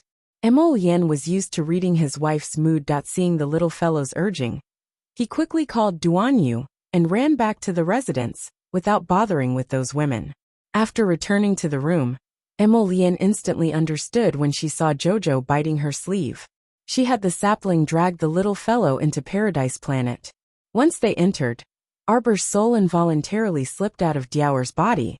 She actually didn't know what was going on. In fact, she had been training her soul body and spiritual sense every time she slept. At this time, the accumulated water had already formed a river. As for the crystal core he had absorbed earlier, it had been completely absorbed and melted by his knowledge sea, transforming into nutrients that nourished his knowledge sea and fusing with it. She subconsciously opened her inner vision and looked into the depths of her conscious. She saw that all the water droplets in her originally droplet-shaped conscious had now evaporated into a kind of hazy white mist, completely enveloping her conscious. Even the golden talisman jade tome, which was originally lying in the center of his consciousness, was now surrounded by a thick layer of fog. His conscious went from a solidified state to a liquefied state, and now it was in a vaporized state. Arbor's heart skipped a beat. Could it be that had his spiritual sense vaporized and transformed into divine sense? Thump thump thump thump. She could almost hear her little heart beating madly in her chest, clamoring and pounding intensely. Wow! It's rising, rising, rising. Her spiritual sense had grown to divine sense.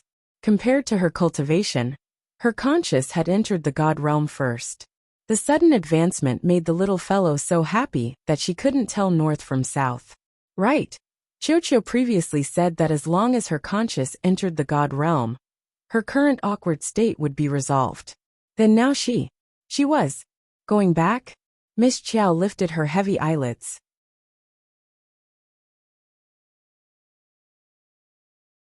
Chapter 24-26. Her long eyelashes fluttered heavily. She slowly opened her eyes. The first thing she saw was a pair of pitch-black phoenix eyes filled with anticipation. The moment their eyes met, Miss Chiao felt an inexplicable sense of guilt. She could only feel her little heart beating wildly. It's over, it's over, it's over, it's so awkward. How am I going to tell this guy later? Wifey. Emolian reached out and pulled her completely into his embrace. He lowered his head and sucked on her delicate lips forcefully, nibbling and nibbling. He used quite a lot of strength. Arbor. That she suddenly forgot what she wanted to say to him. What should she do? This kiss was different from the previous ones, that were as light as dragonflies skimming the surface of the water. It was truly ferocious. Perhaps it was because the crown prince had accumulated so many days of worry, anxiety and irritation. But at this moment, all of it was stuffed into the little fellow's little mouth. Miss Chiao wanted to resist, but how could she be a match for the man? Her raised little hand was caught in his grasp. Only when the man had kissed enough and let go of her did the little fellow seem to have been reborn. She heaved a sigh of relief, but her little face was already flushed red from holding it in. Emolian. Jojo, when you kiss, you can exhale a little. Look at how you've held it in. My heart aches just looking at you. The man reached out and pulled her onto his lap. His other hand touched her chest, rubbing it as he breathed for her. Still can't hold it in? You. Prince Emo looked at her with an aggrieved expression. He did not mention anything about Diaoer. You're scowling at me. Is it because we didn't kiss enough just now? Why don't we practice a little more and let you learn how to breathe? Arbor, that what was going on? He felt that the crown prince seemed a little different somewhere. Arbor looked at him expressionlessly. After a while he said, Why am I here? Didn't the two of us just arrive at a small town in the corner of China on a big ship? Why did we come to Paradise Planet? Emolian suddenly felt speechless. This little calm face was really good at pretending. If he didn't already know what was going on, he would have been deceived by her calm expression. You don't know? Emolian blinked. Jojo, let me tell you, it's dangerous. When we first came to the Divine Land, we encountered a huge storm. We were blown to Tsong Province's heaven of ice and snow by a terrifying gust of wind, and even encountered Duanyu. Arbor. What a coincidence, I tell you. In the end, we even saved Duanyu and found a fragment of a tree. Jojo, do you remember now? Was it because of that strange wind that his memories were still a little messy? Let me tell you, it's okay. You'll be back to normal in 2 days. Does your head still hurt? Do you want your husband to give you a massage? When Duanyu was pulled inside by Sapling, he heard Prince Mo's awkward boasting, and he was so embarrassed that he almost couldn't find his way home. Crown Prince, forget it. Even my face hurts on your behalf for making up such a lie. To take care of Jojo's feelings. Can you be so irresponsible as to make up such an unrealistic story? Duanyu walked over with a disdainful expression. Arbor was still expressionless. Duanyu, we just saved you. Your wound hasn't completely healed, so don't walk around. Go back and lie down. Duanyu. Emolian. Jojo so quickly entered the plot that Emolian made up for him. How could Duanyu endure this? Emolian chuckled. Wrong, Jojo even added some details to his fabricated plot. For example, Duanyu was injured.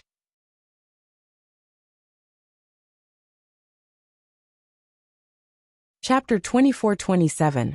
Duanyu speechlessly glanced at Jojo. What should he do? He was actually speechless. Arbor dawdled as he got up and patted his clothes. When he turned around, he saw the little water child, the little Treant, and little Soil squatting in a row on the ground and looking at him pitifully. The 3 pairs of watery eyes were brimming with the desire for a master hug. Arbor.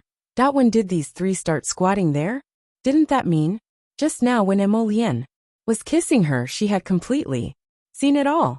The little fellow immediately felt unwell. He only felt 2 red clouds quickly flash across his little face. He stood up straight in an instant, holding his 2 little paws behind his back. He expressionlessly turned around and ran towards the 100-herb garden. Emolian. His wife was shy. Later, he would just go and comfort her times and it would be fine. When the little water child saw that its master had run away, how could it continue squatting? It hastily waved a pair of translucent little hands and trotted after its little master. Masta, Masta, don't run, Masta. Upon seeing this, the little Treant and little Soil also hastily chased after them, followed by that cluster of tree fragments whose original appearance could not be discerned. Emolienne speechlessly shook her head when she saw those little ones running after Jojo like a swarm of bees.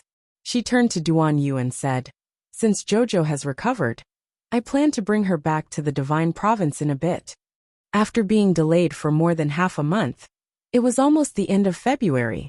The Emperor of the Divine Province was probably dizzy from waiting for the Crown Prince to return to the capital.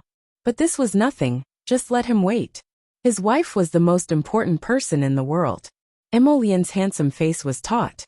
Thinking of the Emperor in the capital, she inexplicably felt very, very vexed at this old man, who knew what kind of trouble he would stir up after returning. After restraining her irritation, Emolienne patted Duan Yu's shoulder. "Do you need help with anything here?" After this guy returned to Zhangzhou, a lot of things happened around him.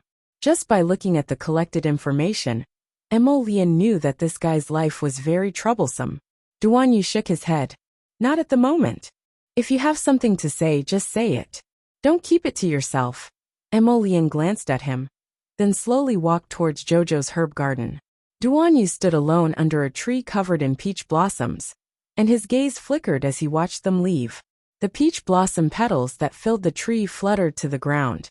Some landed on his hair, some landed on his outer robe, and they danced around him like fairies. In fact, he had recognized this place the first time he had come here. Wasn't that the peach blossom garden that he had been escorted into with the little girl in the mountains behind Kwoto village? Later on, the paradise was refined by the little girl. It turned out that the little girl had turned it into a spirit domain for her own use. Phew. As expected, she was a little girl with great fortune. A faint and gentle smile faintly slid past his lips. In the blink of an eye, the little girl had taken care of the paradise really well. Just like her, she was like a stamen, slowly blooming towards the light and future, that even if he didn't do anything, even if he couldn't obtain anything, he would feel extremely happy just by looking. There were too many things that a person wanted to grasp in their life, but not everything would go according to their wishes. This was already very good.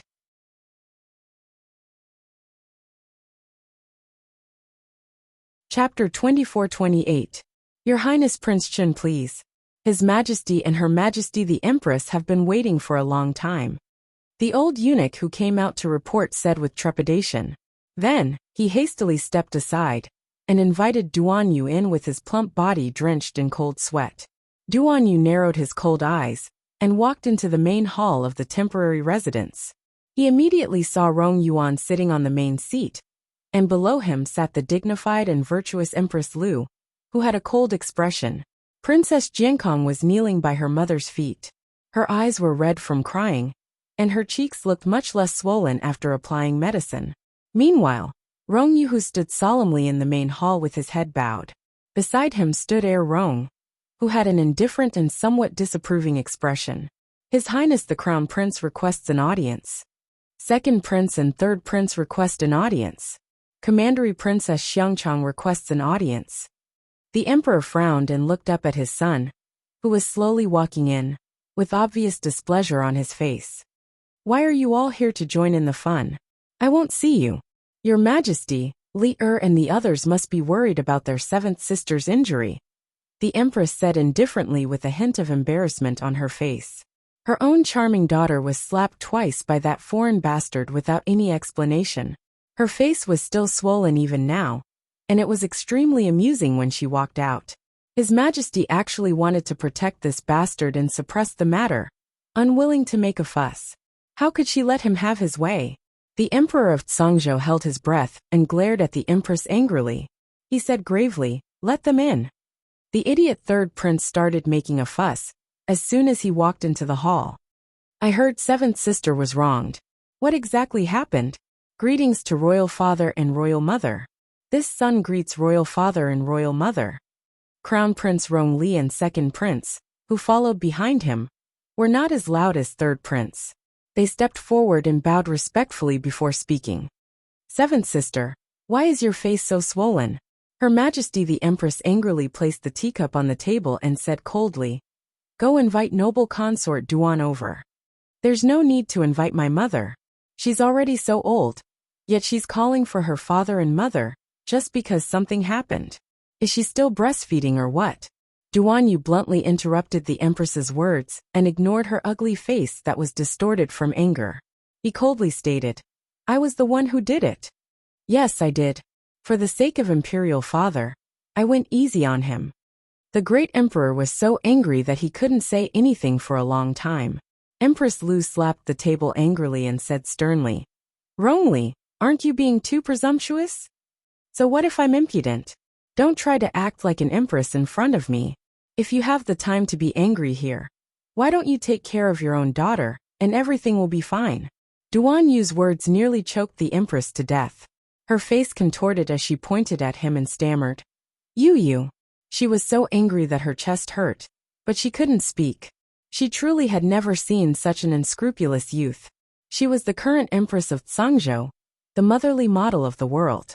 This punk actually dared to contradict the empress like this. It was evident that he didn't care about her, the empress, at all. To put it more seriously, he didn't care about his majesty at all. Duan Yu's cold and desolate gaze circled Empress Lu's body as he said dryly, Jiankong relies on your majesty as the empress, but her actions outside are worse than a shrew's. This is all because of the good daughter you taught.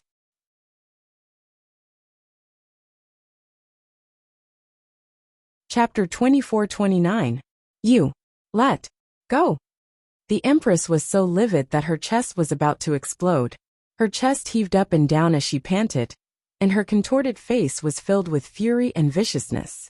She forcefully slapped the table, chopping off a piece of wood from a corner of the tea table. Her entire body trembled uncontrollably from her fury. You wrongly. You.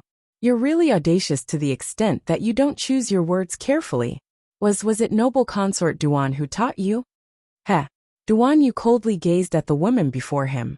He took out a palm-sized medicine pouch from his sleeve and ruthlessly tossed it to the ground. Why do I need anyone to teach me? Your ugly example of a motherly model is enough for this prince to learn from. The corners of the Zhangzhou emperor's mouth fiercely twitched twice. He really wanted to ask noble consort Duan, was this child really not carried away wrongly? Who exactly did she inherit this fiery temper from? Crown Prince Rongli was stupefied. Similarly, the second prince, the three sovereigns, and even Princess Jiankong, who had been sobbing softly while stroking her face, were also shocked. They truly didn't expect that Duan Yu, this punk, would still continue to rebuke the empress in front of his official mother. Moreover, he rebuked her so fiercely, and with such conviction, that he even rebuked the empress until she was like a bear. Bring her in. Duan Yu angrily shouted. The emperor was already stupefied by this son of his. He truly didn't expect that the empress, who had originally come to denounce his son for beating his sister, would turn out like this. It had to be said that his son's ability to control the situation was truly extraordinary. At this time, from the empress to the servants, everyone was stupefied. They simply didn't know that this Prince Chen actually had a backup plan. The hidden guard dragged a woman whose head and face were covered in blood from outside the residence. That old woman's legs had clearly been broken. She was dragged across the ground like a rag, leaving behind 2 long trails of blood, which looked very frightening. The Empress was so furious that her entire body was trembling uncontrollably. Her eyes were practically shooting out substantial murderous intent and fury. Wrongly, she screamed hysterically. Even the great emperor beside her was shocked by her scream. Senior servant Li, Rong Yuhu, who was standing below, had already followed Crown Prince Rong to the side of the main hall. Seeing the old woman thrown in the middle of the hall, her face was filled with shock and fear. She subconsciously raised her head to look at the empress. Wasn't that the old man who served the empress? Your Majesty, are you just going to watch this unfilial son humiliate his official mother and slap his official mother's face like this? Empress Lu started sobbing, her eyes brimming with resentment as she glared unwaveringly at Duan Yu. Only then did the great emperor speak, his face filled with anger as he said, "Fourth brother, what are you doing?" Duan Yu glanced at the emperor in ridicule. "Can't royal father tell? I've found the real culprit who poisoned imperial concubine mother. I'm looking for them to settle the score." The great emperor's eyelids trembled. His face was still calm, but the corners of his eyes were clearly twitching. "Hasn't royal father already executed the beauty Wang who poisoned your imperial concubine mother? How long has it been? Why are you still bringing it up?" Duan Yu coldly glanced at the emperor. "Royal father, do you think I'm an idiot?" The great emperor, "This old woman has already confessed."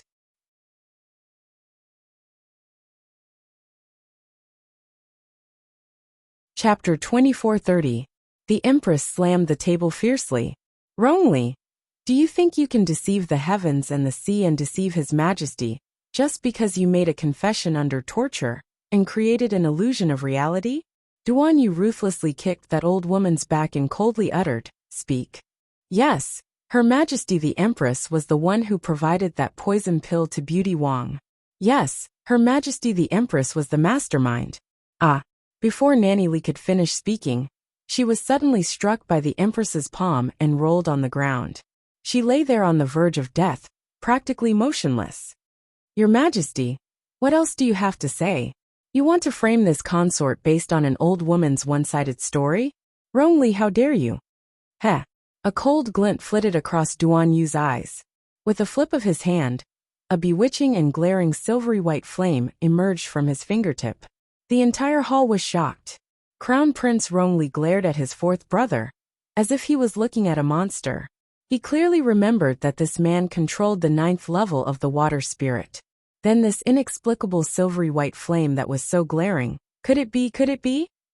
Devil. The Devil Emperor's fire. The Devil Emperor's fire. The Emperor stood up from his seat in shock, as he looked at his son in shock. The Devil Emperor's fire that had disappeared for thousands of years reappeared in his son's hands. Therefore, after his son received the Devil Emperor's inheritance in the ancestral temple, he awakened the Devil Emperor's fire? Crown Prince Wrongly looked at Duan Yu with a complicated expression. He couldn't tell if he was more jealous or fearful. Meanwhile, the Empress's expression also became exceptionally contorted, and she couldn't stop trembling with fear. How was this possible? How could noble consort Duan's son inherit the Devil Emperor's fire? This was impossible. Not only was her son wrongly born sickly, but his talent and cultivation were also not high. But unexpectedly, Wrongly, that bastard, not only inherited the Devil Emperor's inheritance, but he also awakened the Devil Emperor's fire long ago. Only today, only now did he reveal it in front of people. His scheming mind was really deep. He really did a good job of hiding it. "I can kill you with a thought. Do I need to frame you? Idiot." Duan Yu directly rebutted Empress Lu without giving her any face. "What kind of world do you think this Tsangzhou continent you live in is? Do you know what it means to respect the strong? In my eyes, you're just an ant." Boom. Empress Lu sat down on the high seat. Her lips trembled, but she couldn't say a word.